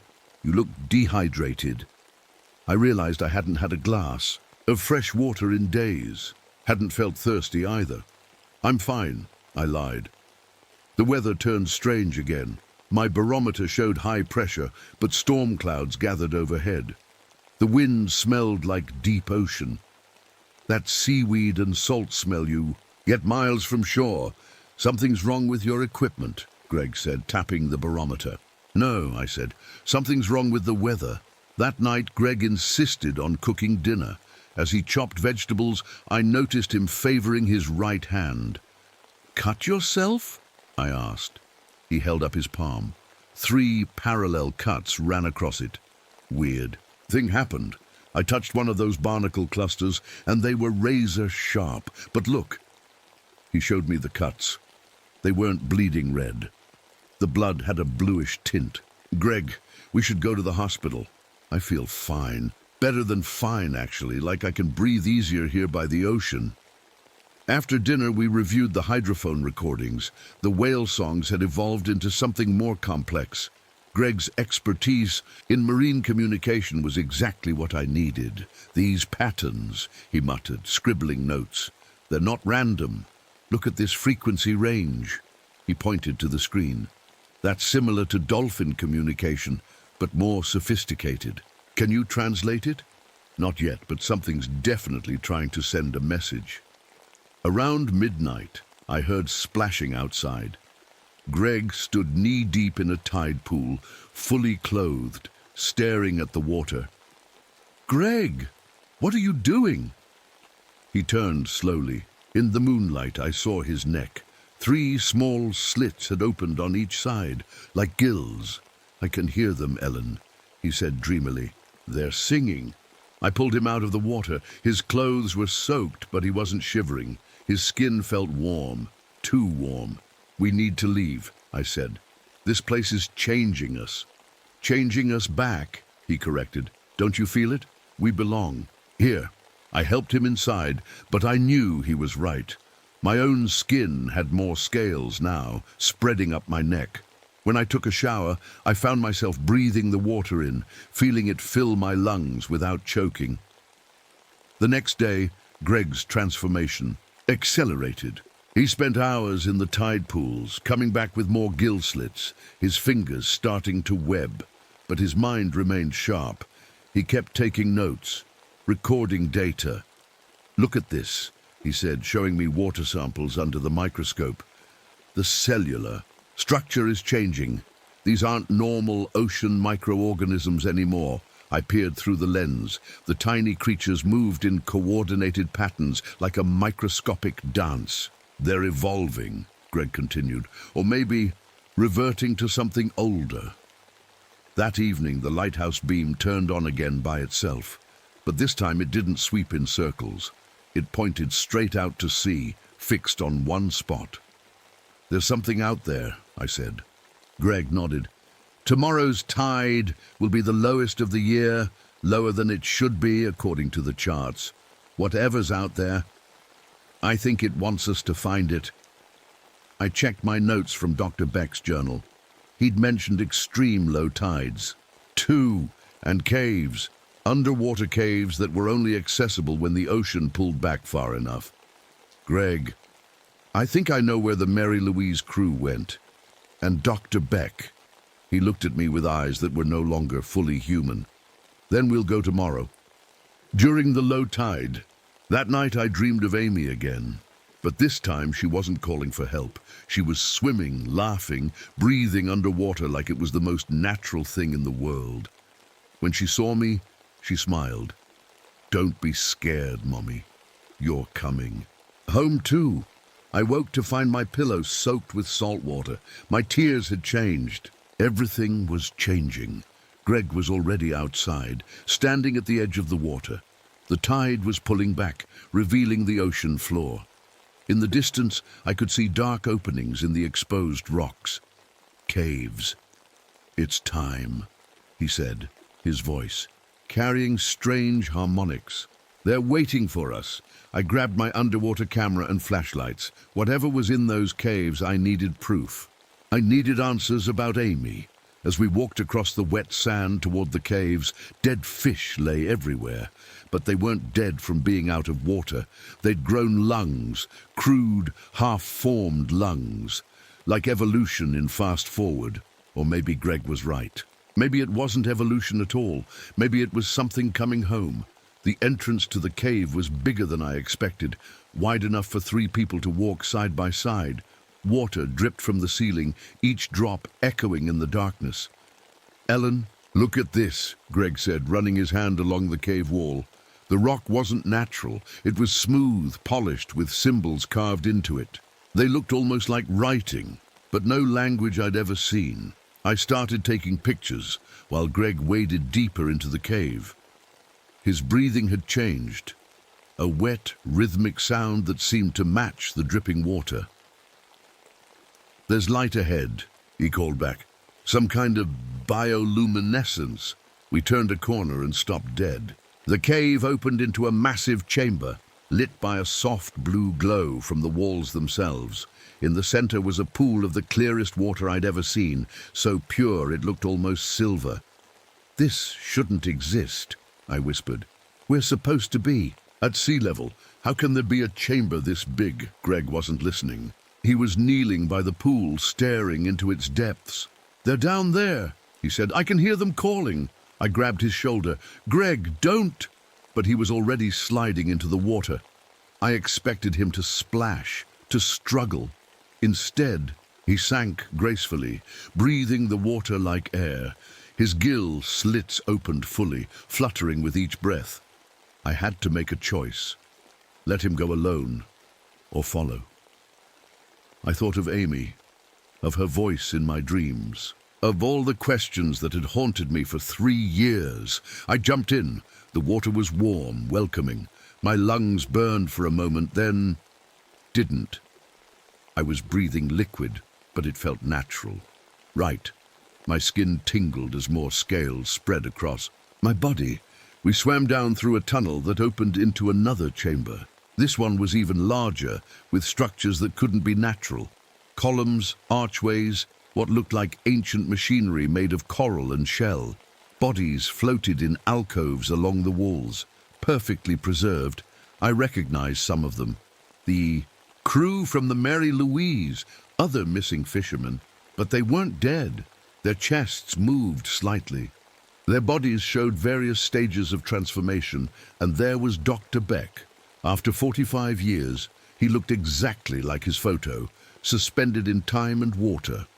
Greg swam to what looked like a control panel, its surface glowing with bioluminescent symbols. As he touched it, images appeared in my mind.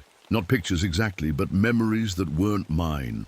An ancient race that lived in the oceans, a civilization that existed before humans walked on land.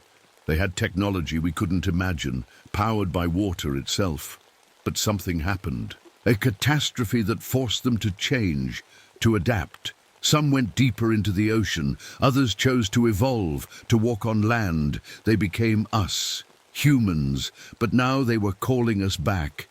The being appeared so suddenly I almost screamed. But underwater, it came out as bubbles. It was humanoid, but clearly not human. 7 feet tall, with silvery scales and huge eyes adapted for the depths. Webbed fingers ended in delicate points. It didn't speak, but thoughts flowed into my mind. You hear the call because you are ready. Your daughter heard it too. My heart stopped.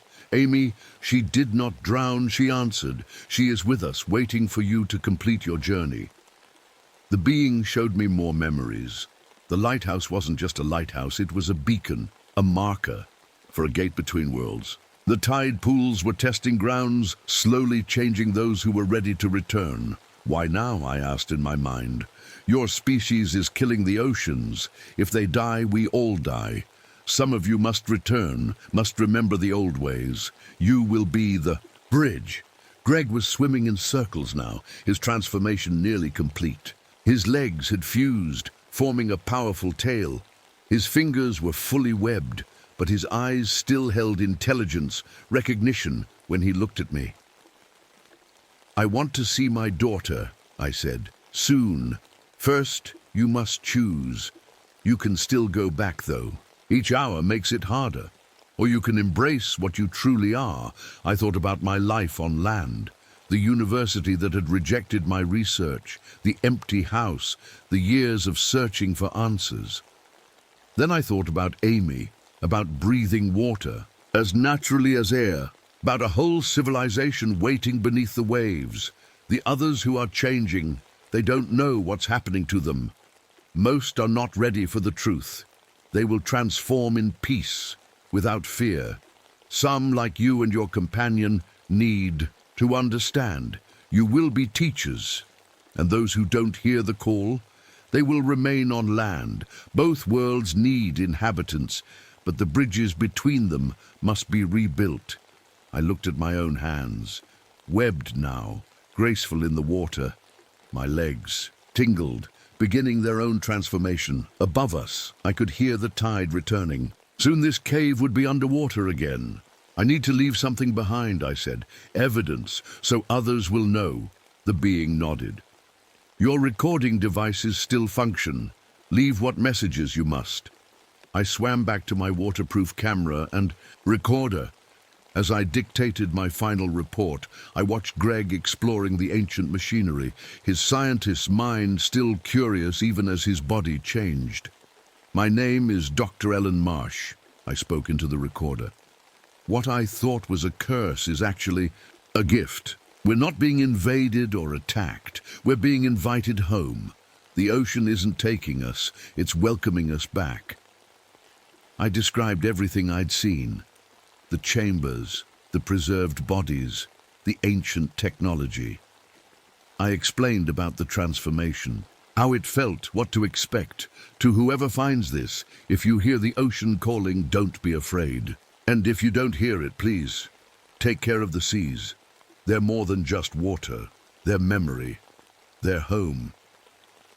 Behind me, the being touched my shoulder. It was time. We swam deeper into the cave system, toward distant lights that looked like an underwater city. Greg moved ahead, more fish than human now, but he looked back to make sure I was following. The last thing I recorded was a message for anyone who would understand. The tide pools are gateways. The lighthouse is a beacon, and sometimes what looks like drowning is actually learning to breathe again. I clicked off the recorder and let it drift toward the surface, sealed in its waterproof case. Some future researcher would find it. They would either believe it or not. It didn't matter anymore. I was going to see my daughter. The underwater city stretched before us like a dream. Buildings made of coral and pearl spiraled up from the ocean floor. Soft lights pulsed in rhythm with the currents, like a giant heartbeat. Greg swam beside me, his transformation complete. He moved through the water with grace I'd never seen before. His eyes glowed faintly in the dim light. "Can you feel it?" he asked, his voice carrying perfectly underwater. "The whole ocean is alive, connected." I could feel it. Every current, every movement of water touched my new skin like a whisper. The city itself seemed to breathe around us. More beings appeared. Some looked almost human, others were completely transformed. They watched us with curiosity, but not fear. The first being led us to a chamber at the center of the city. Inside, the water was different, thicker, almost gel-like. Suspended in glowing bubbles were dozens of people in various stages of change. And there she was, Amy. My little girl floated in one of the bubbles, but she wasn't little anymore. She looked about 12 now, with long hair flowing around her like seaweed. Her skin had the same silvery scales as mine. Amy! I tried to reach her, but the being held me back. She is learning, it explained. Growing. Time moves differently here. She's aged 4 years in 3 years. She is becoming what she was meant to be. As are you. Amy's eyes opened. They were still the same warm brown I remembered, just larger. Adapted for underwater vision. Mommy! Her voice was music in the water. You came!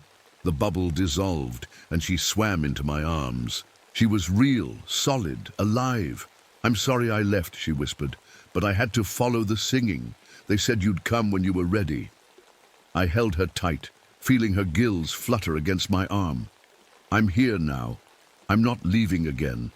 Greg was examining the other bubbles. These people, they're from different time periods, different centuries. The being nodded. We have always called some back, but never so many as now. The need is great. The pollution, I said. The warming, oceans, yes, and more. Your surface world has forgotten its connection to the waters. Some of you must return to restore the balance. Amy tugged my hand. Come see my room. I have a pet octopus. His name is Inky. As she led us through curving corridors, I marveled at how natural this felt. My new body moved effortlessly through the water. My gills processed oxygen perfectly. Even my vision had sharpened, able to see clearly in the dim light. Amy's room was a cave decorated with shells and sea glass. A small octopus changed colors as we entered, wrapping a tentacle around Amy's wrist in greeting. The teachers say I might become a bridge person, Amy said proudly. Someone who can still walk on land sometimes to help others understand. Is that possible? I asked the being. For some, the young adapt best. They can learn to shift between forms. Greg was already taking notes in his waterproof journal. The implications. We could share knowledge between both worlds, prevent disasters, save species. That is the hope, the being confirmed. Over the next few hours, or was it days, we learned about our new home. The city was called Atlanti, though not the Atlantis of legend. It was older, deeper. The beings were called the Pelagians, the original ocean dwellers. They showed us their technology, machines that cleaned water, that could calm storms or create them, devices that healed sick coral and communicated with whales. We made mistakes too, they admitted. Once we tried to control everything. Now we seek harmony. In a vast library, I found records of every human they'd called back over centuries. Sailors, swimmers, children who heard the songs. Some stayed forever, others served as bridges. The lighthouse keeper before you, the being said. He chose to return to land after learning our ways. He built the beacon to guide others. But Dr. Beck, he chose to stay. He helps teach the newly arrived. As if summoned, an elderly man swam into the library. Despite his transformation, I recognized Dr. Beck from his photos. Dr. Marsh, he said warmly, I've read your research. Excellent.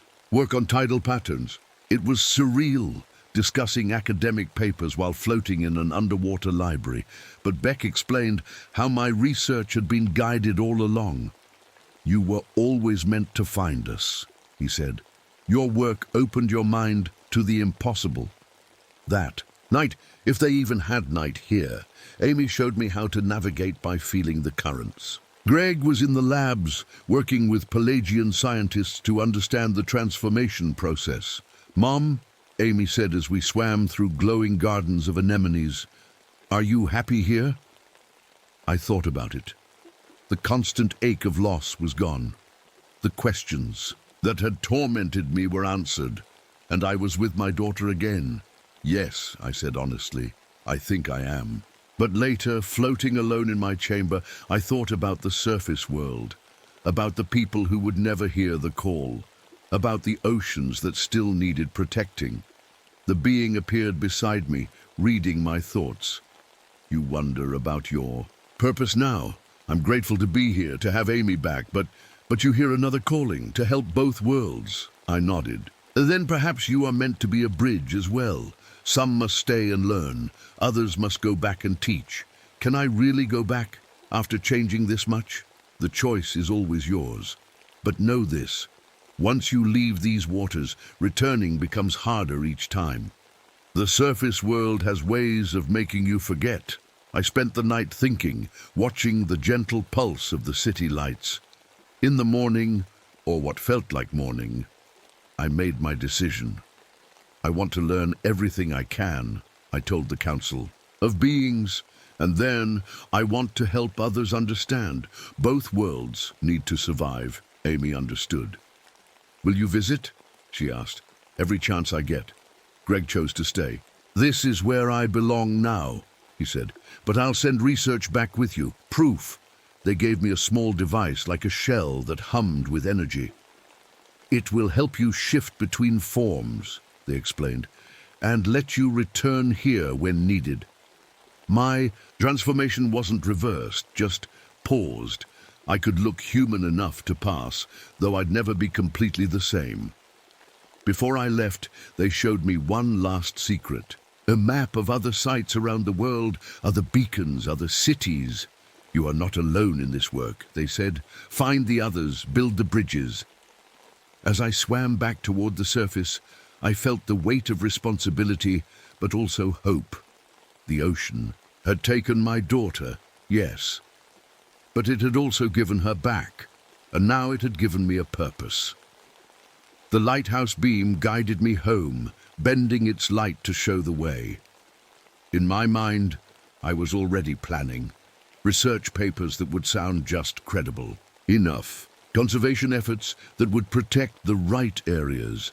I had become what Dr. Beck's journal described, a bridge between worlds, and I wouldn't let either world fall. Breaking the surface felt like being born again. My lungs remembered how to breathe air, though it felt thin and harsh after the rich water below. The shell device at my neck hummed, keeping my scales hidden beneath what looked like normal skin. The lighthouse stood dark against the dawn sky. How long had I been gone? Days? Weeks? Time moved differently down there. My cottage was exactly as I'd left it, except for the puddles of seawater everywhere. The floors, the bed, even the ceiling dripped. The whole house was trying to return to the ocean. I checked my phone. 12 missed calls from the university. 23 worried. Messages from colleagues. According to the date, I'd been gone for 8 days. That night, alone in my damp house, I heard the change beginning. The pipes groaned, water trickled through the walls. The ocean was following me home, patient and persistent. The being's voice echoed in my mind. The surface world has ways of making you forget. I touched the shell device at my neck. It was warm, alive, keeping me tethered to both worlds. But for how long? The next morning, I went to the tide pools. They'd changed while I was gone. The patterns were more complex now, the creatures more organized. They were preparing for something. You shouldn't have come back. I turned to find Miguel, the fisherman, standing behind me. But his eyes had changed. They had the same glow as mine. You hear it too, I said. He nodded. My grandfather heard it. Tried to warn me, said our family came from the water long ago. Why didn't you answer the call? I have children, grandchildren. Someone has to stay with them. He looked out at the horizon. But now the calling is stronger. It's getting harder to resist. That afternoon, more people arrived at the tide pools. The librarian from town, a teenage girl who worked at the diner, the retired Coast Guard captain. All of them had been dreaming of water, developing scales, hearing songs in the waves. What's happening to us? The teenager asked, scared. I made a choice. "You're going home." I told them everything about the Pelagians, the underwater city, the truth about human origins. Some didn't believe me. Others wept with relief at finally understanding their dreams. "My daughter is down there," I said. "She's safe, happy. They don't want to hurt us. They want to save us." The Coast Guard captain examined his webbed fingers. "Save us from what?" "From ourselves. From what we're doing to the oceans." That night, the storm hit. But this wasn't a normal storm. The waves rose impossibly high, but they didn't destroy. They transformed. Every drop of rain carried change with it. In my cottage, I tried to write notes for those who would come after. But water kept seeping across the pages, blurring my words. The shell device pulsed faster at my neck. Through my window, I saw lights in the tide pools. The Pelagians had arrived, ready to guide the newly called. The lighthouse beam turned on, by itself pointing the way. My phone rang. It was the university. "Ellen? Thank God. We've been trying to reach you. Where are your research files? The EPA needs them immediately." "Why?" I asked, watching another massive wave rise against the sky. "Every coastal researcher in the world is reporting the same phenomena. People are changing, disappearing into the ocean. The government thinks it's some kind of virus." "It's not a virus," I said quietly. "Then what is it?" Outside, Miguel was walking into the waves. The teenager followed, then the librarian. "It's evolution," I said, "or maybe it's just memory." The wave crashed down, but instead of destruction, it brought transformation. The water reached my cottage, seeping under the door. "Ellen, Ellen, are you there?" I set the phone down and walked. Outside, the Pelagians stood in the surf, their silver scales gleaming in the lighthouse beam. Among them were faces I recognized. The missing fisherman, Dr. Beck, and there was Amy. "Mom," she called. "It's time." The shell device at my neck cracked. My scales shimmered back into view. I could feel my legs beginning to fuse. All along the coast, others were entering the water. Some walked in confidently. Others were pulled by the tide. But none struggled. Somehow we all knew this was right. The storm sang around us, not with violence, but with welcome. As I walked deeper, I felt my human form dissolving like a dream. "Not everyone will come," the lead Pelagian said as I took my place among them. "But enough will. The bridge is built." The waves closed over my head, and I breathed in the ocean like coming home.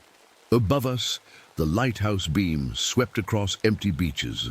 By morning, the Coast Guard would find abandoned buildings, cars still running, meals half-eaten. They'd find my notes, water-damaged, but readable. They'd find Greg's research and video files. Some would call it a mass disappearance. Others would claim it was the rapture. Scientists would propose theories about rapid evolutionary pressure, but fishermen would know. Children who played in tide, pools would know. Anyone who'd ever felt the pull of the sea would know. We hadn't vanished, we'd remembered, and in the depths, in cities of coral and light, we would wait. Some of us would return to the surface as bridges, appearing human enough to guide others. Some would stay below, learning the old ways, healing the wounded oceans. The lighthouse still stands. On stormy nights, its beam bends toward specific coordinates, calling to those who carry the ancient memory in their blood. The tide pools still pulse with geometric patterns, teaching their silent lessons to those ready to learn. And sometimes, just sometimes, a mother and daughter can be seen playing in the shallow waves, breathing water as naturally as air, before diving deep and swimming home. 3 months after the night of the great storm, Coast Guard Captain Sarah Mills stood on the empty beach, reading Dr. Ellen Marsh's final notes for the 100th time. "The ocean calls us home," the last entry read. "Don't be afraid." Sarah's radio crackled. "Captain Mills, we've got another boat circling the old lighthouse. No one aboard." "I'll check it out," she replied, though she already knew what she'd find. The boat was Ellen's research vessel still, making perfect circles around the lighthouse. Its autopilot engaged. Inside, more notes, more video files showing impossible things. people breathing underwater, an ancient city in the depths. The government had classified most of the evidence, calling it a mass hysteria event. But Sarah knew better. She'd grown up in this town. She remembered the stories her grandmother told about relatives who heard the sea calling and never came back. That evening, Sarah visited the tide pools. Since the storm, they'd been behaving strangely. The creatures inside formed new patterns every day, like they were trying to send a message. A little girl was crouched by one pool, talking to the starfish. "You shouldn't be here alone," Sarah said gently. The girl looked up. Her eyes had a slight shimmer to them. "They're teaching me to swim," she said, "like they taught the doctor lady." "Dr. Marsh?" The girl nodded. "She comes back sometimes, at night. She plays with her daughter in the shallow water. They breathe like fish." Sarah knelt beside the girl. "What's your name?" "Luna. My mom says I got it because I was born during high tide." Looking closer, Sarah noticed the faint pattern of scales on Luna's arms, just like in Ellen's photos. "Do you hear them singing?" Luna asked. "No," Sarah admitted. "I never could." "That's okay. Someone has to stay on land to help." That night, Sarah couldn't sleep. She kept thinking about Ellen's research, about all the missing people. The official count was 47 from their town alone. But similar disappearances had happened worldwide. She opened her laptop and began writing her own report. Incident report. Former marine biologist Dr. Ellen Marsh status. Missing presumed transformed. Last seen September 15th, entering ocean during. Atmospheric anomaly, evidence recovered. Research notes, video files, audio recordings. Conclusion. Subjects appear to have undergone rapid evolutionary change, consistent with what? How do I even write this?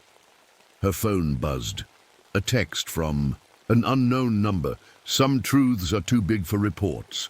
The tide pools still have lessons to teach. A friend." The next morning, Sarah found a package on her doorstep.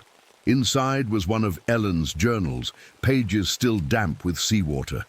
The last entry was new, dated just yesterday. "To whoever finds this, we're not gone.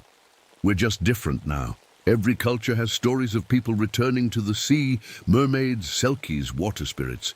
Maybe those weren't myths. Maybe they were memories. Take care of the ones who hear the calling. Help them to the water when it's time. And protect the ones who stay on land. They're bridges too in their own way. The ocean is patient, it remembers everything. And sometimes, if you watch the tide pools at sunset, you might see us waving from just beneath the surface. P.S. Amy wants me to add, we're happy here. It's beautiful.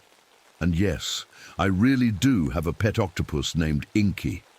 Sarah closed the journal and looked out. At the lighthouse, its light was on again, even though the power had been cut months ago. It swept across the water, pausing at certain spots, like it was marking something. That afternoon, she filed her official report. No evidence of foul play. Subjects appear to have entered water voluntarily. Case closed, pending new information. But unofficially, she began her own research. She collected stories from fishermen about songs in the deep. She documented the tide pool patterns. She even learned that several marine research facilities worldwide had detected new, unidentified life forms in deeper waters. 1 year later, on the anniversary of the Great Storm, something amazing happened. Children playing on the beach reported seeing people in the waves, not swimming exactly, but dancing in the water. Adults rushed to look, but saw only ordinary waves. Only Luna saw clearly. She watched as Ellen and Amy played in the shallows, their silver scales catching the late afternoon sun. They waved at her, smiling, before diving back into deeper water. "They're still here," Luna told Sarah later. "All of them. They're just home now." Sarah nodded, adding another note to her growing collection of sightings. The lighthouse beam. turned on as the sun set, pointing steadily at one spot in the ocean and in the tide pools. The starfish arranged themselves to spell out a message that only the children seemed able to read. We are waiting, we are watching, we remember.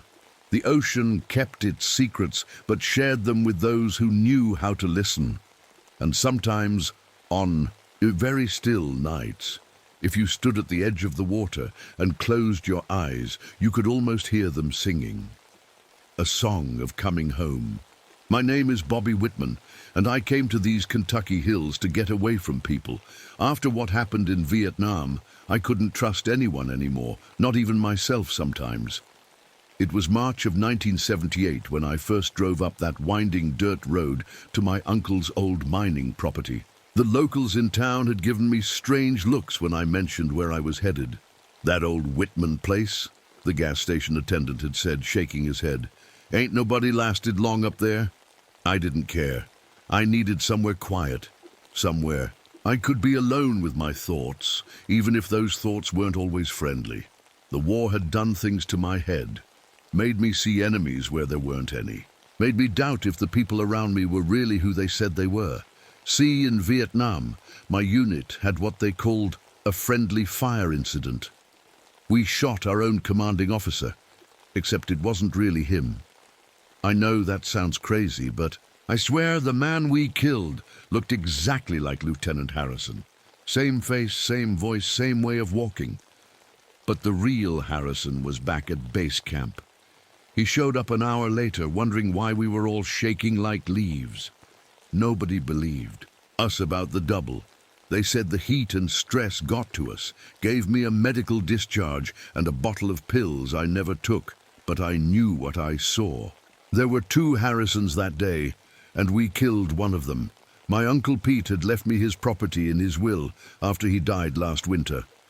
The police said they found him in one of the old mine shafts, but something about his death didn't sit right. The coroner's report said he'd been dead for weeks, but folks in town swore they'd seen him walking around just days before they found the body. As I pulled up to the old cabin, my German Shepherd Rex started whining in the back seat. The place looked exactly like the photos Uncle Pete had sent. A simple wooden cabin with a rusty tin roof, surrounded by thick woods.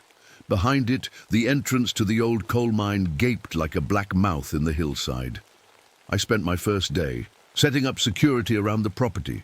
Call me paranoid, but I strung up wire with tin cans around the perimeter, put locks on all the windows, reinforced the door to the mine entrance. Rex followed me everywhere, his ears flat against his head like he sensed something wrong. That night, I decided to explore the mine entrance. I didn't go deep, just wanted to make sure it was really sealed up proper. The beam from my flashlight swept across the rocky walls, and that's when I saw them. Messages scratched into the stone. They looked fresh, like someone had carved them. Recently, which one went home? Am I still me? Don't trust your reflection, my skin prickled. I backed out of the mine quick and double-checked the locks I'd installed. The next morning, my neighbor came by. Tom Jenkins, he said his name was. Friendly old guy with overalls and a John Deere cap. Said he'd known my uncle, wanted to welcome me to the area. "Heard you were in Vietnam," Tom said, sipping the coffee I'd offered him. "My nephew was over there too, 3rd Battalion, right? Heard about that mess with Lieutenant Harrison." I froze. I hadn't told anyone around here about my service, especially not about Harrison. How could he know which battalion I'd served in? "Small towns," Tom said with a shrug, noticing my confusion. "Word gets around." After he left, I couldn't shake the feeling that something was off. How did he know such specific details about my service, about Harrison? That afternoon, I was shaving in front of the bathroom mirror when I noticed it. I raised my hand to scratch my chin, and my reflection moved just a split second after I did. Just the tiniest delay, but enough to make my stomach lurch. I spent the rest of the day checking all the mirrors in the cabin. Each one seemed normal at first, but if I watched long enough, I'd catch these tiny delays. Like my reflection was trying to keep up with me, but couldn't quite manage it. That's when I remembered something Tom had said during his visit. He'd mentioned the locals had a name for this place. They called it Hollow Mountain, and the people who disappeared up here were known as Hollow Folk. Just old mountain superstition, he'd laughed. But your Uncle Pete, he was real interested in those stories before his accident. That night, I couldn't sleep. I lay in bed listening to Rex growling softly at something outside. When I finally dozed off, I had strange dreams about walking through the mine tunnels, arguing with someone who had my voice. When I woke up, there was dirt under my fingernails and mud on my boots by the door, but I hadn't left the cabin all night, had I? The next few days, things got worse.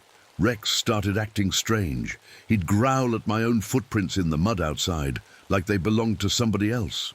One morning, he even barked at me when I came out of the bedroom, then whimpered and licked my hand like he was apologizing for not recognizing me. I found an old journal of Uncle Pete's in a desk drawer. The pages were yellowed and some were torn out, but what I could read made my skin crawl. March 15th. It wears our faces. I saw my own self walking near the mine today. When I called out, it didn't answer, just smiled and walked into the trees. March 18. Can't remember if I wrote yesterday's entry or if he did. The handwriting looks like mine, but the words feel wrong. March 26th. Which one of us came back from town today? I have his memories, but are they mine? Mother's maiden name was... Why can't I remember? I slammed the journal shut. This was crazy. There was no other me walking around. These hills were making everyone paranoid. But then I checked my trail cameras. I'd set them up around the property to watch for trespassers.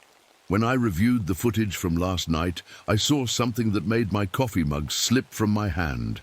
There I was, walking past the camera at 3:17 a.m., heading toward the mine. Clear as day, except I'd been in bed at 3:17 a.m. I was sure of it. I'd woken up at 3:30 to use the bathroom and hadn't left the cabin all night.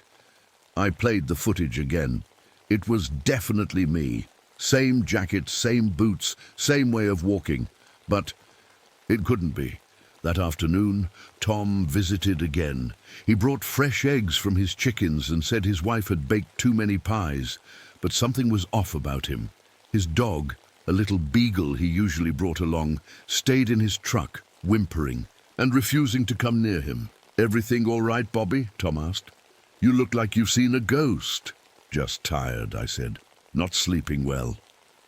"Ah, the mountain takes some getting used to. Your uncle had trouble sleeping too near the end. Said he kept having arguments with himself in his dreams." He laughed, but it didn't reach his eyes. After he left, I noticed muddy boot prints on my porch that weren't mine. They led from the cabin to the woods, then disappeared. That night, I dreamed about the mine again. But this time, it was different. I was walking through the dark tunnels, and I could hear someone walking behind me. Their footsteps matched mine exactly. When I stopped, they stopped. When I ran, they ran. I turned around and saw myself, but not quite myself. This other Bobby was smiling in a way I never smiled. His eyes were cold and flat, like a shark's. "Who are you?" I asked in the dream. "I'm Bobby Whitman," he said in my voice. "The question is, who are you?" I woke up gasping. It was still dark outside. Rex was gone from his usual spot by my bed. I found him in the kitchen, eating from his bowl. But something was wrong. Rex always wolfed down his food like he was starving. This dog was eating slowly, deliberately, like he was trying to remember how Rex was supposed to eat. "Rex," I called. Softly, the dog looked up at me. For just a second, I swear those weren't Rex's eyes looking back at me. They were too intelligent, too knowing. Then he barked, his normal, friendly bark, and trotted over to lick my hand. The next morning, I was shaving when I noticed something. In the mirror, a scar on my left forearm from a bar fight in Saigon was on my right arm instead. I stared at it, my heart pounding. How was that possible? Had the mirror been reversed somehow? I ran to check other mirrors in the cabin. In every reflection, the scar was on the wrong arm. I rolled up my sleeve to look at my actual arm. The scar was on the left, where it had always been, wasn't it? I couldn't remember anymore. Left or right? Which arm had that broken bottle slashed? The memory felt foggy, like I was looking at it through dirty glass. That's when I heard my own voice on the radio. I always kept it tuned to the local station for weather reports. But now my voice was coming through the static, reading numbers: 47, 12, 33, 8. I grabbed the radio and shook it. What the hell is this? The numbers stopped. Then my voice said, clear as day, the real Bobby knows what the numbers mean. My hands were shaking now. Those numbers, they were the combination to my old footlocker from Vietnam, the one I kept under my bed with my service medals, and what else was in there? Why couldn't I remember? I was heading to the bedroom to check when Rex started barking like crazy at the window. I looked outside and saw him, another Rex, trotting across the yard toward the mine entrance.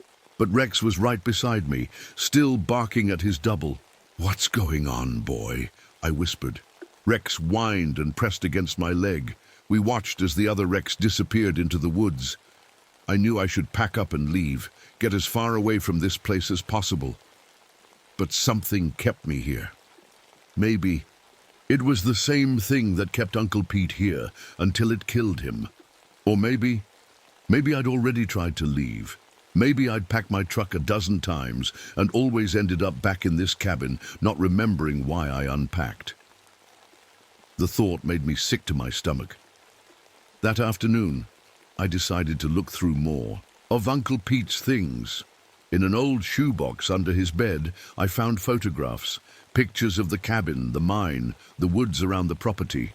But in some of the photos, there were two of everything. Two cabins side by side. Two of Rex, two of Uncle Pete standing together, smiling at the camera. On the back of one photo, someone had written, "Which one survived?" I heard footsteps on the porch. Heavy boots. My boots. Rex growled. The doorknob turned. I grabbed my hunting rifle and aimed it at the door, my hands steady despite the fear crawling up my spine. "Who's there?" I called out. "It's me," my own voice answered. "Bobby Whitman, I live here." The door opened, and I was looking at myself.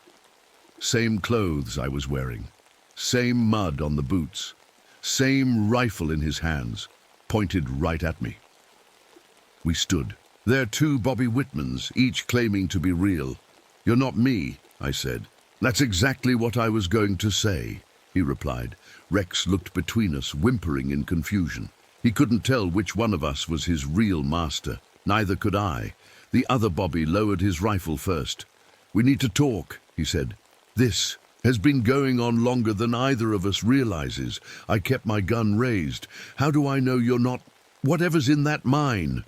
"You don't." He sat down at the kitchen table like he owned the place, which I guess he thought he did.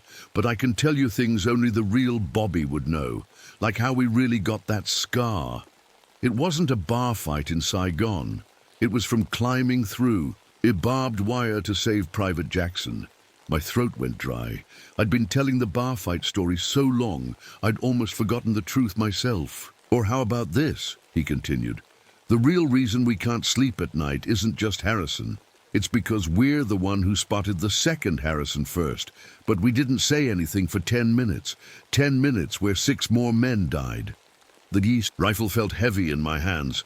Those were thoughts I'd never told anyone, not the VA doctors, not even my own journal. "Why are you here?" I asked. "Same reason you are." Looking for answers. He pulled out a folded paper from his pocket. "I found this in the mine this morning. It's a list of names, every person who's owned this property." I looked at the paper. 15 names, all crossed out except the last one. Pete Whitman. "Notice anything strange?" the other Bobby asked. I studied the names closer. They're all veterans, every single one, and they all disappeared or died within 6 months of moving here. I sat down across from him, finally lowering my rifle. What's in that mine? I don't know. But I think it's been here a lot longer than the mine itself. The Cherokee had stories about this mountain. They called it the place where men lose their faces. Rex, my Rex, I thought, came over and sniffed at the other Bobby's boots. Then he lay down exactly between us like he couldn't decide who was real. How long have you been here? I asked. 3 days, or maybe 3 weeks. Time feels slippery here. He rubbed his face. I keep finding notes in my own handwriting that I don't remember writing. And there are more of us.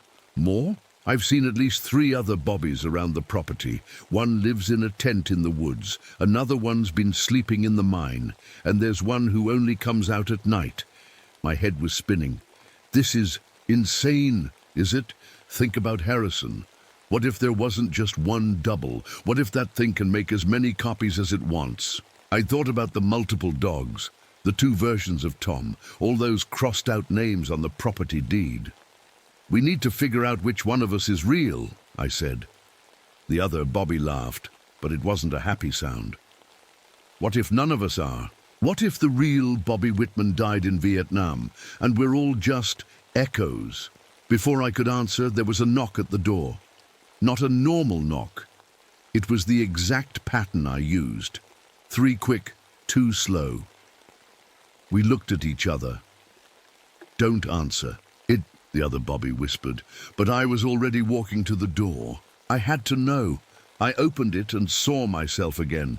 But this Bobby was different. His clothes were dirty, his beard longer, and his eyes... There was something wild in them. You need to come with me, this new Bobby said urgently. I found something. In the mine, something that explains everything. Don't listen to him, the Bobby at the table warned. I followed that one yesterday. He's been living in the tunnels. The wild-eyed Bobby grabbed my arm. The thing in the mine, it doesn't just copy us. It takes our memories and shares them between all the copies. That's why we all remember the same things. So which one is real? I asked. He smiled, but it wasn't a nice smile. Maybe we're all real. Or maybe the real Bobby's been dead for weeks. And we're all just fighting over who gets to keep his life. From the kitchen, the other Bobby stood up.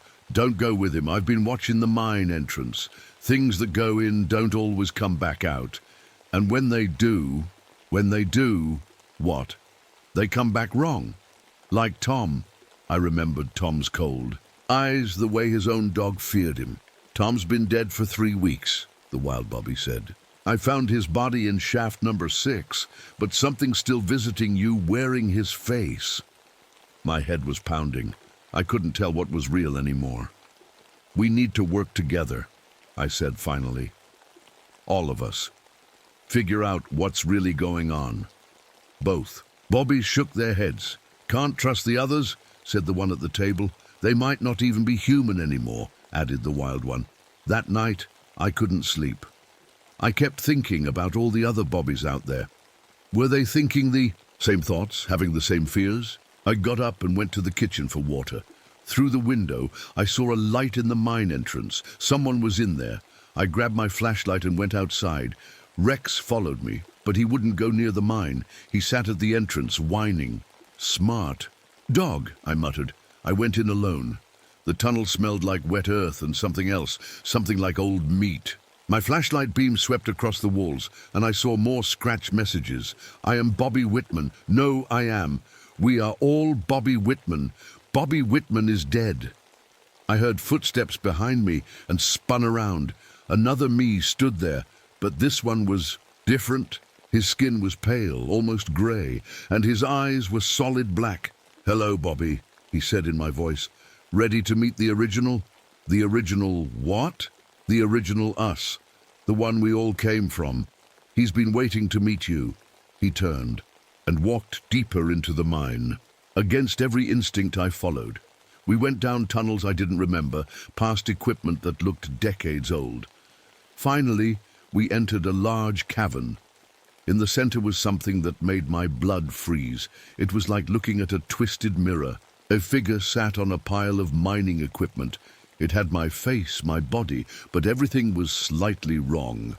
The proportions were off, like someone had tried to recreate a human from memory. "Welcome home, Bobby," it said. Its voice was mine, but layered, like multiple recordings played at once. "I've been collecting you for such a long time." The thing that wore my face stood up slowly. In the flashlight beam, I could see its skin was almost transparent, like wax paper. Underneath, something dark moved. "What are you?" I asked. "I'm Bobby Whitman," it said. "Or at least I was the first one to say that in these caves." It walked closer, and I backed up against the cave wall. "You see, I've been here since the Civil War. Back then I wore a different face. A Confederate deserter who hid in these caves. Then I was a Cherokee hunter, then a Spanish explorer. I've been so many people, I sometimes forget which memories are really mine." "You're not human. Neither. Are you?" "Not anymore." It smiled with my face. "None of you are. The real Bobby Whitman died in Vietnam. You're all just copies I made, fighting over who gets to keep his life. That's not true. You remember what I let you remember. Like how Lieutenant Harrison had gray eyes, and his daughter's name was Sarah, and he kept her picture in his left breast pocket." I felt sick. Those were details I'd never told anyone. "I needed a new identity," the creature continued. "This mountain was getting too much attention. People were starting to ask questions. So I chose Bobby Whitman, a troubled veteran who wanted isolation, perfect cover. But why make so many copies? I don't make them on purpose. It just happens. Every time one of you gets too close to the truth, you split. Part of you wants to run, part wants to fight, part wants to forget. Each part becomes a new Bobby." It gestured around the cavern. In the shadows, I could see other shapes moving. Other Bobbies, or what was left of them. Some of you adapt better than others. Some go crazy and live in the woods. Some try to kill the other copies. And some, like you, try to figure out what's real. "So what happens now?" I asked. "Now you choose. You can join me, help me maintain this identity. Or you can try to leave and probably split into more copies. Or what? Or you can try to destroy me. But remember, destroy me. And all of you disappear too. You're all just pieces of my imagination." I thought about the other Bobbies. The scared one in the cabin, the wild one in the tunnels, the one who only came out at night. Were we all just fragments of this thing's mind? "I need to think," I said. "Take your time. I've been here for centuries. I can wait a little longer." I left the cave and walked back toward the cabin. The sun was coming up, painting the sky pink and gold. Rex was waiting for me at the mine entrance, tail wagging. At least I thought it was Rex. I couldn't be sure of anything anymore. Back at the cabin, I found 2 other Bobbies already there. They looked as tired and confused as I felt. "We need to make a decision," one of them said, "about the thing in the cave." "I vote we burn it all down," said the other. "The mine, the cabin, everything." "And kill ourselves in the process?" I asked. "We're already dead, remember? We died in Vietnam." I looked at my hands. They felt real. The coffee I poured tasted real. Rex's fur felt real when I petted him. "Maybe being real isn't about where we came from," I said finally. "Maybe it's about what we choose to do." "Like what?" "Like stopping that thing from taking more victims." The other Bobbies looked at each other, then nodded. "There's dynamite in the storage shed," one said. "Uncle Pete kept it for clearing stumps." "We'll need all the copies to help," added the other. "Even the crazy ones." That afternoon we gathered every Bobby we could find. 7 in total, including me. Some looked more human than others. One had those solid black eyes. Another's skin was starting to look transparent, but we all remembered Vietnam. We all remembered our mission. "This is probably suicide," I told them. "We died once already," Black Eyes Bobby said. "What's once more?" We spent the rest of the day setting charges throughout the mine. The creature watched us work, still wearing my face. "You know this won't kill me," it said.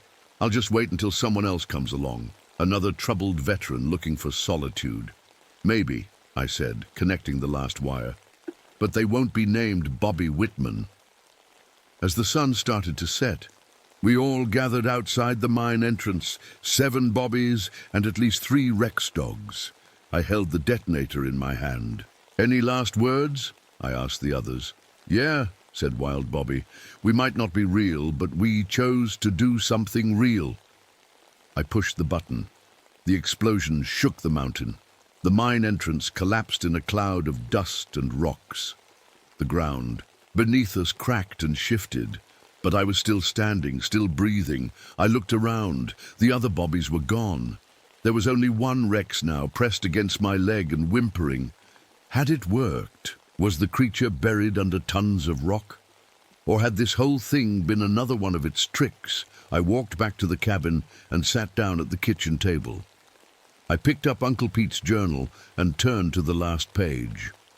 There was a new entry. In my handwriting, "I think I'm the real one. But how can I be sure?" I closed the journal and looked out the window. In the fading light, I could see the collapsed mine entrance. Tomorrow I'd pack up and leave this place. Find somewhere new to start over. At least that's what I told myself. But deep down, I knew I'd probably be here tomorrow and the day after that.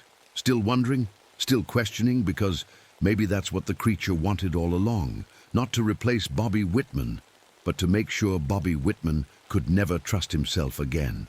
Rex barked at something outside. I got up to look, and in the window's reflection, I saw my scar was on the wrong arm again, or maybe it had always been there. I couldn't remember anymore.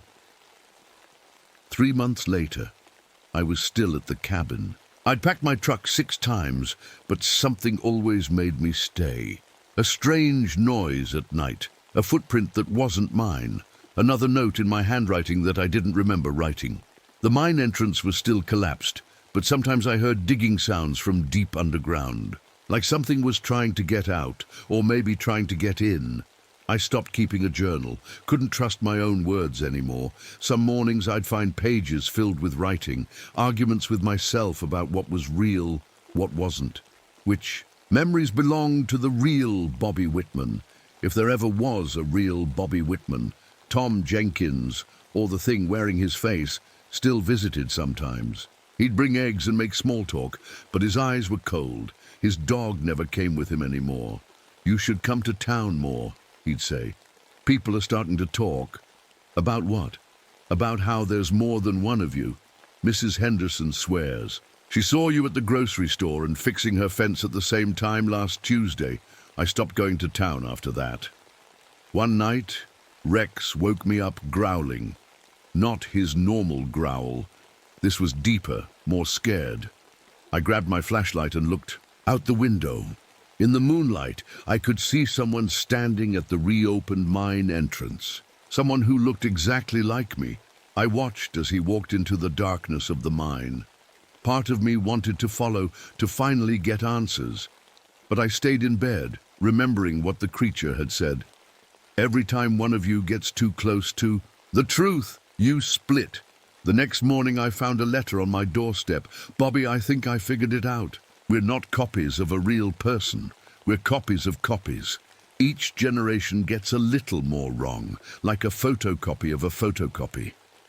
The original Bobby Whitman might have existed once, but he's been gone so long that none of us remember what he was really like." I'm going deeper into the mine. There are tunnels that go down for miles. If you don't hear from me in 3 days, seal the entrance again. Or maybe you already have. I can't remember anymore. Bobby. Was the letter from me? From another me? I couldn't tell my own handwriting apart from the others anymore. That afternoon, a family from Louisville stopped by. They were looking at property in the area, had gotten lost. Their teenage daughter looked at me funny. "Mom," she whispered, but I could hear her. "I swear we passed this same man fixing a fence about 3 miles back." They left quickly after. That night, I made a decision. I gathered all the dynamite left in the shed and went to the mine. If I couldn't be sure which Bobby was real, maybe none of us should be. But at the entrance, I found 6 other Bobbies already there, all with the same idea. "We can't all be thinking the same thing at the same time," one of them said. "Why not?" asked another. "We're all the same person. Or maybe we're all being controlled by that thing in the cave. We stood there in the darkness. 7 identical men, each wondering if the others were real. Finally, I spoke up. Maybe it doesn't matter which one of us is real. Maybe what matters is that we all want the same thing, to stop this from happening to anyone else. The others nodded. Together we planted the dynamite deeper in the mine than before. This time, we'd make that thing couldn't dig its way out. As we worked, I noticed something. Each of us had the scar on a different arm. Some had it on the left, some on the right. One Bobby had scars on both arms. The originals, one of them said, noticing my stare. The more copies it makes, the harder it is to keep the details straight. We finished setting the charges and walked out of the mine together. 7 Bobby Whitmans, probably all copies, but united in purpose. This time, when I pushed the detonator, the explosion was massive. It didn't just collapse the entrance. It brought down part of the mountain. The ground shook for minutes afterward. When the dust cleared, I was alone again. The other Bobbies had vanished like they always did after these explosions. I walked back to the cabin, past the crater where the mine used to be. In my pocket, I found a note I didn't remember writing. The real Bobby Whitman died in Vietnam. But maybe we can live the life he never got to have. Just stay away from mirrors and never, ever go back into those tunnels. Good advice. I decided to follow it. I went inside and started packing for real this time. Rex followed me from room to room, watching me fill boxes. As I packed the last of my things, the local radio crackled to life. Breaking news, multiple reports of a man matching the same description seen in different locations across Harlan County. Residents are advised. I turned off the radio. Outside, the sun was setting over Hollow Mountain. In the distance, I could see smoke rising from other parts of the hills. Other cabins, maybe. Other properties where other Bobbies were making the same decision to leave, or maybe to stay. I couldn't be sure anymore. And maybe that was exactly what the thing in the mountain wanted. I loaded Rex into the truck and started driving. In the rearview mirror, I caught a glimpse of someone standing by the destroyed mine entrance. Someone who looked exactly like me. Waving goodbye, I didn't wave back. Somewhere in these hills, the real Bobby Whitman was buried, or maybe he never existed at all. Maybe all of us, all of me, were just stories the mountain told itself to pass the time. As I drove past the county line, the radio turned itself back on. My own voice came through the static. You can leave Hollow Mountain, but Hollow Mountain never leaves you. I kept driving anyway. I had to believe that somewhere, far from those dark tunnels and suspicious mirrors, one version of Bobby Whitman could live a normal life, even if I wasn't sure anymore if that Bobby Whitman was me. I made it as far as Cincinnati before things started happening again. I'd found a cheap motel off the highway, planning to rest before continuing north, maybe head to Michigan, where I had a cousin who might let me stay until I figured things out. But when I signed the guest book at the motel, the clerk gave me a strange look. "Bobby Whitman?" he asked. "We just had a Bobby Whitman check-in an hour ago, room 108. My hand froze on the pen. Must be a common name. Yeah, must be. But he kept staring at me. I took my key, room 115, and walked past room 108 slowly. The curtains were drawn, but I could hear movement inside. A TV playing. A dog barking, a dog that sounded exactly like Rex. But Rex was in my truck. I hurried to my room and locked the door. Through the wall, I could hear the TV in 108. It was playing the local news. Manhunt continues for multiple suspects, all matching. The same description. Police are baffled by reports of the same individual seen in different states simultaneously. I turned on my own TV. Different channel, same story. Security camera footage showed grainy images of me, or someone who looked exactly like me, robbing a gas station in Louisville. Another showed me working at a diner in Lexington. A third had me fishing by a lake in Indiana. All the footage was from today. While I was driving, I picked up the phone to call who? The police? And tell them what? that I was being copied by something from a collapsed mine in Kentucky. Outside, I heard footsteps. They stopped at my door. 3 knocks. Quick, quick, slow. My knock, Bobby, my own voice called. I know you're in there. We need to talk. I didn't answer. Look, I'm not here to hurt you. I'm running too. That thing in the mountain, it didn't die in the explosion. It's spreading, making more of us. How? Do I know you're not it? I called back, a laugh, my laugh. You don't, but think about it. If I was that thing, would I need to knock? He had a point. I opened the door. Looking at him was like looking in a mirror, except his clothes were different, more worn, and his eyes, they looked tired, older somehow. How long have you been running? I asked. 6 months, maybe a year. Time gets weird when there's more than one of you. He looked past me into the room. Can I come in? I have information you need. I let him in. He sat on the bed like he owned the place. The explosions didn't kill it, he said. They just spread pieces of it, like spores. Now everywhere those pieces land, new copies start appearing. Copies of us, copies of everyone it's ever absorbed. I've seen 3 different Tom Jenkins in 3 different states. 2 Uncle Petes, and at least a dozen Bobby Whitmans. My head hurt. So what do we do? We can't stop it, but we can warn people. He pulled out a map covered in red marks. These are all the places I've found copies. There's a pattern. They're spreading out from Hollow Mountain in circles like ripples in a pond. I studied the map. The marks were getting closer to major cities. Chicago, Detroit, New York. Jesus! Yeah, and it's speeding up. The more copies it makes, the faster it can make more. So we're like a virus, more like antibodies. We remember what it is. We can recognize other copies. That's why it keeps our memories intact, so we can hunt each other down, keep the spread controlled. I sat down hard in the chair.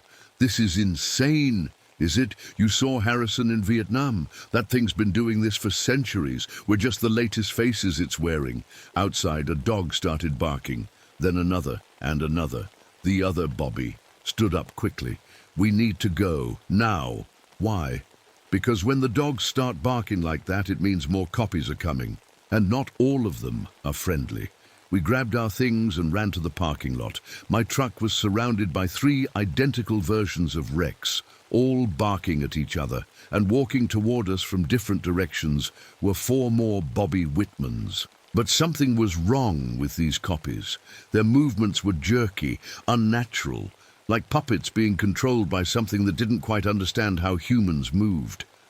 Those aren't like us, the other Bobby whispered. Those are fresh copies, direct from the source.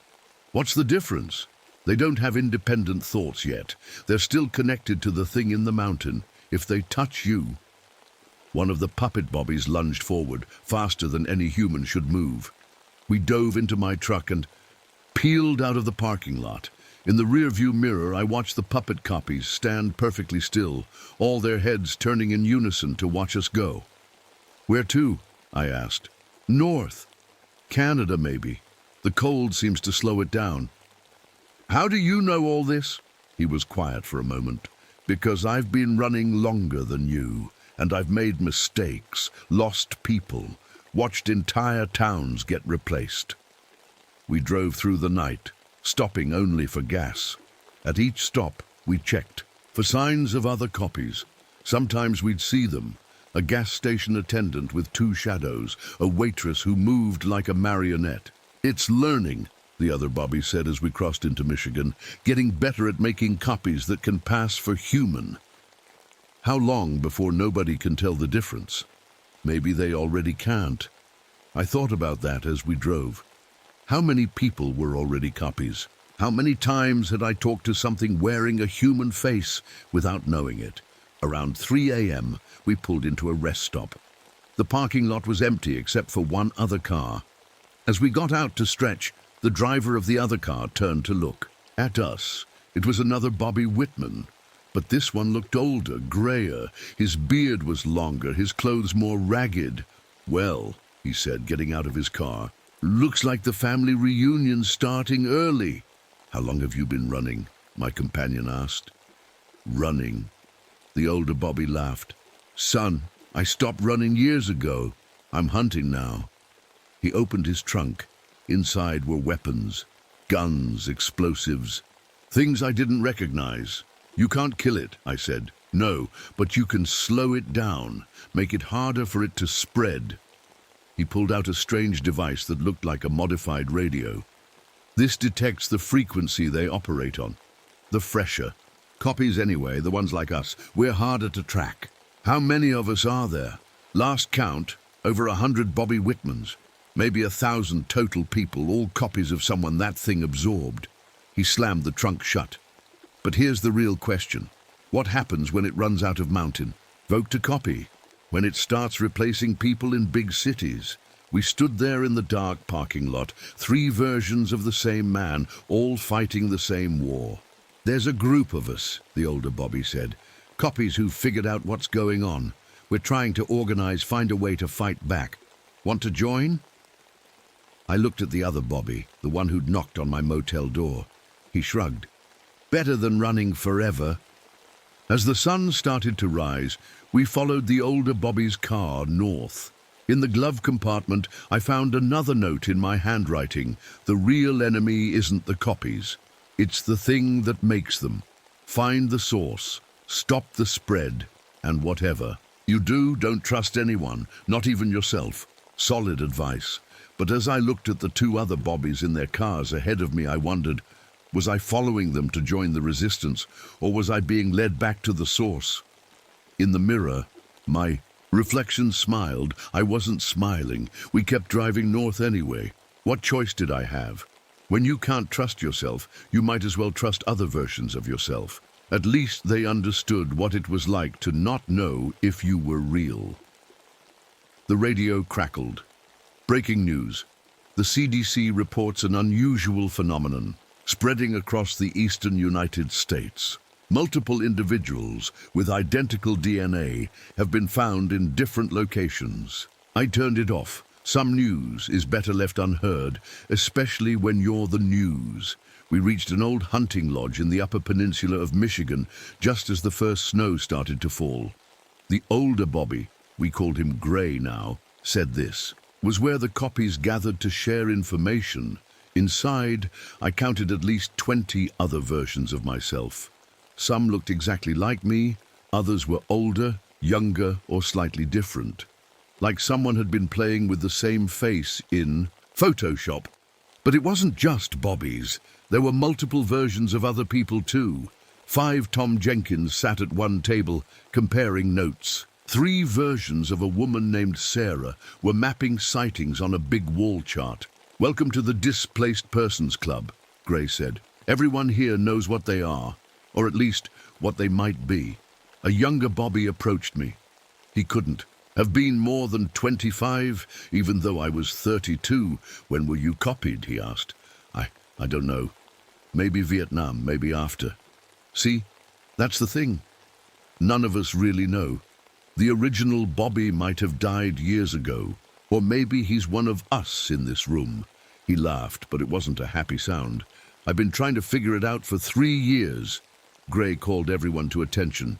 All right, people, we've got new information from the Kentucky group. He spread photos on the table.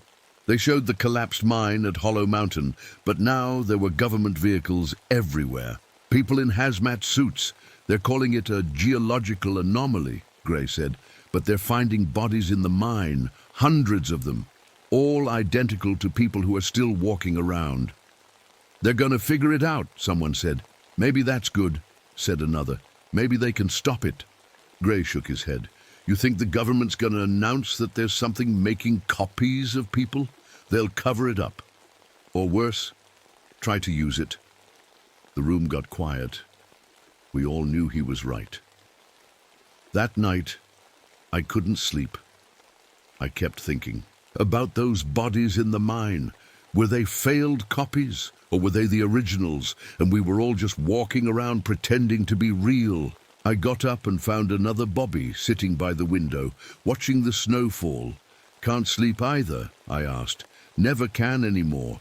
Every time I close my eyes, I wonder if I'll wake up as myself or something else.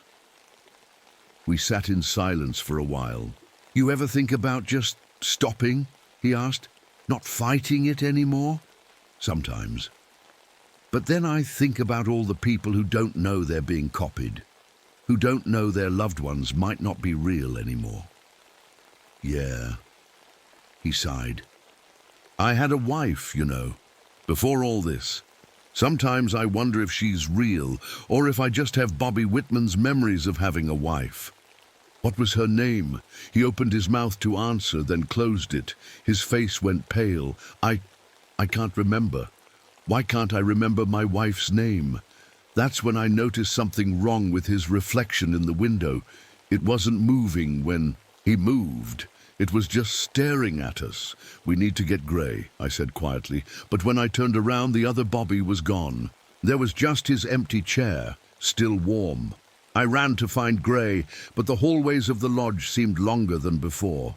Door after door, all identical. My footsteps echoed, but the echo came a split second too late. Finally, I found Gray in the main room with several others. They were gathered around a radio. Multiple casualties reported as the phenomenon spreads. Scientists are calling it a mass hallucination event, but eyewitness accounts describe identical individuals appearing simultaneously in different locations. "It's accelerating," Gray said. "The more people who know about it, the faster it spreads." "Maybe that's the point," I said. "Maybe it feeds on recognition, on people realizing they might not be real." Everyone looked at me. "Think about it. When did you first start seeing copies?" "Right after you began questioning if you were real." Gray nodded slowly. "Like it needs us to doubt ourselves to make more copies. So what do? Pretend we don't know?" "No." Gray walked to the window.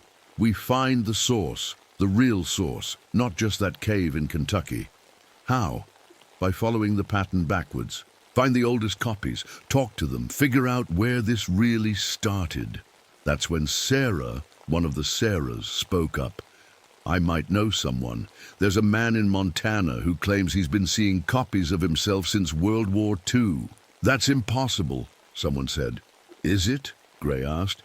"We thought this started in Kentucky, but what if that mountain was just one of many places it's been hiding?" We spent the rest of the night planning. By morning, we had teams ready to investigate. Different leads. I was assigned to go to Montana with one of the Sarahs. As we prepared to leave, Gray pulled me aside. "Be careful out there. The older copies, they're different. They've had more time to forget what's real." "What do you mean?" "I mean, some of them have stopped caring which one is the original. They've accepted what they are, and that makes them dangerous." "Why?" "Because once you stop fighting it, you start becoming more like it. You start helping it spread." I thought about the Bobby I'd seen by the window last night, the one who couldn't remember his wife's name. How do we know we're not already helping it? Gray smiled sadly. "We don't. That's why we keep fighting, because the alternative is giving up, and I'm not ready for that yet." As Sarah and I drove toward Montana, I kept checking the mirrors. Sometimes my reflection looked normal. Sometimes it seemed to be watching me with someone else's eyes. The radio played news about the identical person phenomenon spreading to Canada and Mexico. Experts blamed everything from mass hysteria to chemical leaks. Nobody mentioned the possibility that humanity was being replaced, one person at a time. "You think we'll find answers in Montana?" Sarah asked. "I don't know, but we have to try," she nodded. "At least, if we're not real together." It was a strange kind of comfort. But these days, any comfort was better than none. We drove on through the snow, two people who might be copies, looking for a man who might have answers, while behind us, the world slowly filled with duplicates of everyone we'd ever known. The radio kept playing news about the spreading phenomenon. I wondered how long before there were more copies than originals, or if that had already happened, and none of us had noticed. I glanced at Sarah. "Do you remember your last name?" She was quiet for a long moment. "No. Do you?" "Whitman. Bobby Whitman." But I'm not sure if that's really my name or just the name I was given. Does it matter? I thought about that as we drove through the snowy woods. Maybe not. Maybe what matters is what we do, not who we originally were. That's what the thing in the mountain wants us to think, she said. That origins don't matter. That being a copy is just as good as being real. Is it wrong, though? She looked at me sharply. Careful, that's how it starts. First you question if you're real, then you stop caring, then what? Then you become like it. You start making copies without realizing it. I gripped the steering wheel tighter. Outside, the snow was getting heavier, making it hard to see the road, just like everything else in my life now. Unclear, uncertain, unreal. But we kept driving anyway, because what else could we do? At least if we were copies who still wanted to fight. For now, we found the man in Montana living alone in a cabin 50 miles from the nearest town. His name was Walter McGrath, and he looked ancient. White hair, skin like old leather, eyes that had seen too much. Bobby Whitman, he said when he opened the door, before I could introduce myself. I've been expecting you, or someone like you. How? Did you know my name? Because I've met 17 Bobby Whitmans over the years. You all find your way here eventually. He let us in. And you must be Sarah. There have been 11 of you. His cabin was covered in photographs, newspaper clippings, and hand-drawn maps. Pictures of identical people spanning decades covered every wall. It started in 1943, Walter said, pouring us coffee. I was stationed in Alaska. Strange lights in the sky one night, then we started seeing doubles of everyone in our unit. What happened to them? Military covered it up. Said it was gas hallucinations from a Japanese attack. He laughed bitterly, but I knew better because I kept seeing copies of myself for years after. He showed us a photo from 1945. 5 identical Walter McGraths standing in front of a military jeep. That's when I started tracking it, he continued. The phenomenon moves, never stays in one place too long. It was in Alaska, then Washington State, then Montana, working its way east. Until it reached Kentucky, I said. Kentucky was just the latest stop. Before that, it was in Tennessee. Before that, West Virginia, always in mountains, always in places with caves. Sarah leaned forward. What is it? Walter was quiet for a long moment. You ever hear of the hollow earth theory? The idea that there are vast spaces underground, maybe even civilizations? We shook our heads. Well, some folks believe there's things living down there, old things, things that were here before humans, and sometimes they come up to the surface. You think this copying thing came from underground? I know it did. I followed it once, back in '68, tracked it to a cave system in Oregon.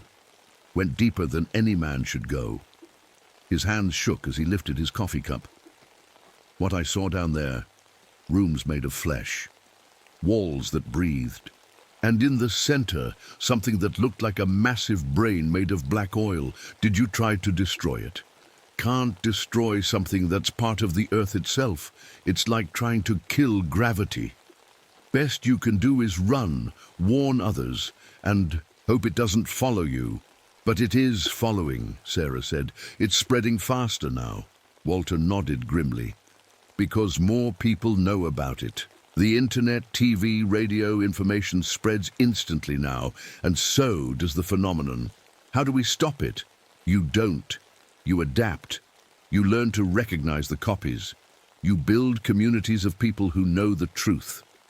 He gestured to his walls of photos. You document everything, so future generations know what to look for. That night, Walter showed us his records, detailed accounts of copy sightings going back decades, patterns of movement, places to avoid. The copies aren't evil, he explained. They're more like echoes. Most don't even know they're copies. They live normal lives until something triggers the realization. What kind of trigger? Usually meeting another version of themselves, or finding evidence they can't explain. Once they know what they are, they either fight it, accept it, or what? Or they go back to the source. get absorbed back into whatever's making them. I thought about the Bobby who forgot his wife's name. What happens to the ones who get absorbed? Nobody knows. Maybe they become part of that thing underground. Maybe they just cease to exist. Sarah had been quiet for a while. Now she spoke up. Walter, you said you've met 11 Sarahs. Where are the others? His face darkened. Most went back to the source. Once you start forgetting who you were, it pulls you back, like a magnet. Will that happen to us? Maybe. Depends on how strong your sense of self is. How much you fight to remember who you are. That night I couldn't sleep again. I kept thinking about what Walter said. Was I already forgetting things? My wife's name was... I sat up in panic. I never had a wife. That was the other Bobby's memory. Or was it? I got up and found Sarah sitting. By the window? Can't sleep? I asked. I keep trying to remember my parents' faces, she said. But every time I picture them, they look slightly different. Maybe that's normal. Memory isn't perfect. Or maybe I'm starting to forget. Like the others. We sat in silence, watching. Snow fall in the moonlight. Bobby, she said finally, what if Walter's wrong? What if there is a way to stop this thing? How? By going to the source. Not to be absorbed, but to understand it, maybe even communicate with it. That's suicide. Is it? Or is running forever suicide, watching ourselves slowly forget who we are? Before I could answer, we heard footsteps outside. Multiple sets, moving. In sync, Walter appeared in the doorway with a shotgun. They found us. Pack everything you can carry. We leave in 5 minutes. Through the window, I could see them. At least a dozen figures standing in the snow. All identical. All looking exactly like Walter McGrath. But these weren't like the copies we'd met before. These moved wrong, like puppets on strings. Their eyes were solid black. Direct copies, Walter said grimly. Fresh from the source. It knows we're here. We grabbed Walter's records and ran out the back door. Behind us, the copies moved as one, flowing around the cabin like water. We made it to our truck and sped away on the snowy roads. In the rearview mirror, I watched the copies stand perfectly still, all their heads turning in unison to watch us go. Where to now? Sarah asked. North, Walter said from the back seat. I know some people in Canada. Copies like us, trying to understand this thing. And then what? Then we keep running, keep fighting, keep remembering who we are. I drove through the night, trying not to think about how many of my memories were real. The snow kept falling, covering our tracks. On the radio, the news talked about the epidemic of identical individuals spreading worldwide. Governments were starting to panic. Martial law in some cities.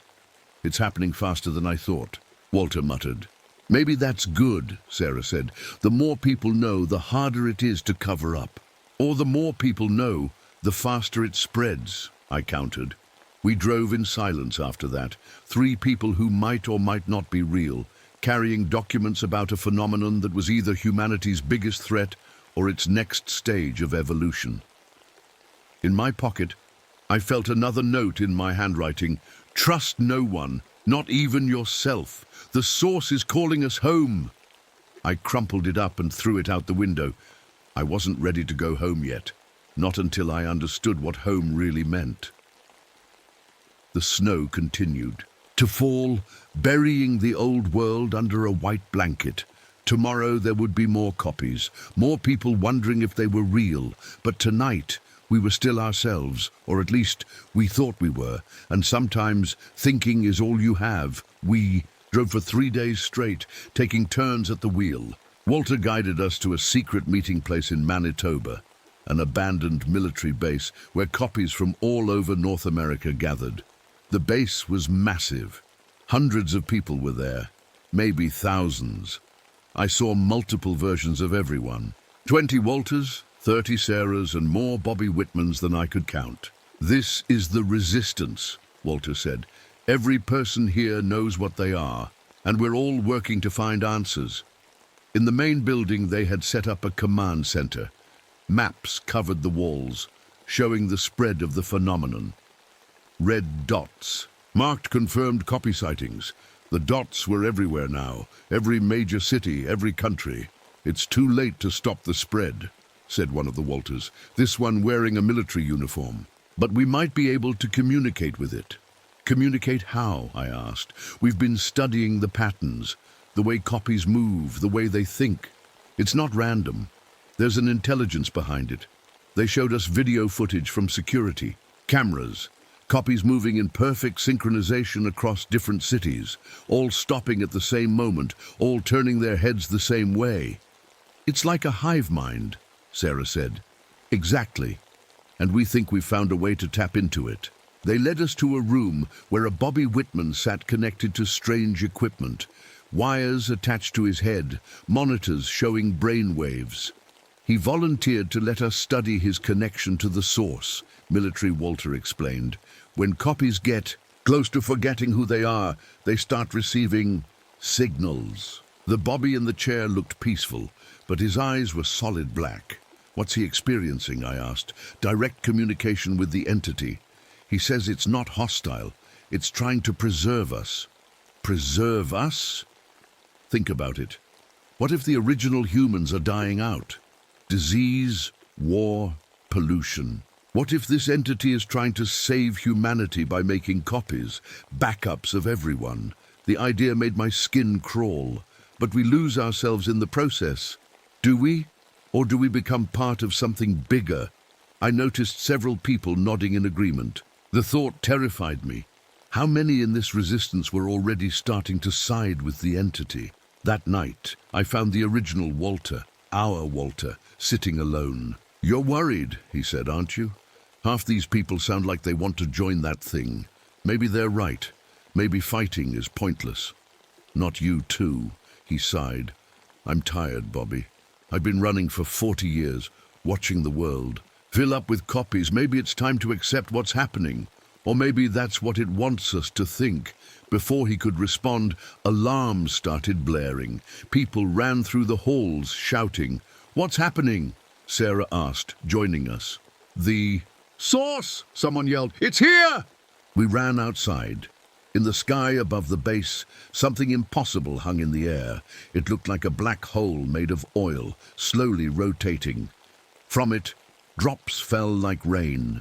Where each drop landed, a person formed. Perfect copies of everyone on the base. "It's not attacking," Military Walter announced over the loudspeakers. "It's trying to communicate. Everyone remain calm." But people were panicking. Some ran. Some stood frozen. Others walked toward the new copies with strange expressions on their faces. I watched as one of the Sarahs approached her duplicate. They touched hands and both smiled. Then they merged, flowed together like two drops of water becoming one. "We have to go," I told our Sarah. "This isn't communication, it's absorption." But when I turned, Walter was walking toward the black hole in the sky. "Walter, no!" He looked back at me. "I'm going home, Bobby. We all are eventually." More people were merging with their copies now. The resistance was falling apart. Sarah grabbed my arm. "The explosives. They have explosives in the armory." We ran to the armory, dodging people who moved like sleepwalkers toward their duplicates. Inside, we found crates of C4 and detonators. "What's the plan?" I asked. "We can't destroy it. But maybe we can hurt it, make it think twice about coming after us." We loaded a truck with explosives and drove toward the center of the base, where the entity hovered like a dark sun. Copies of ourselves tried to stop us, but we pushed through. "You know this is suicide," I said. "Better than becoming part of that thing." We rigged the explosives directly under the entity. As we worked, I could feel it in my mind, a gentle pull, like homesickness. Whispers that sounded like my own thoughts. "Come home, be whole, no more running. Bobby." Sarah shook. "Stay with me. Remember who you are." "I'm Bobby Whitman," I said. "I served in Vietnam. I had a dog named Rex. The memories felt thin, like tissue paper. We finished setting the charges and ran. Behind us, hundreds of copies stood in perfect circles, all looking up at their source. From a safe distance, I held the detonator. Ready? Sarah nodded. I pressed the button. The explosion was massive. It didn't destroy the entity, but it disrupted it. The black hole wavered, pulsed, then shot upward into the sky and disappeared.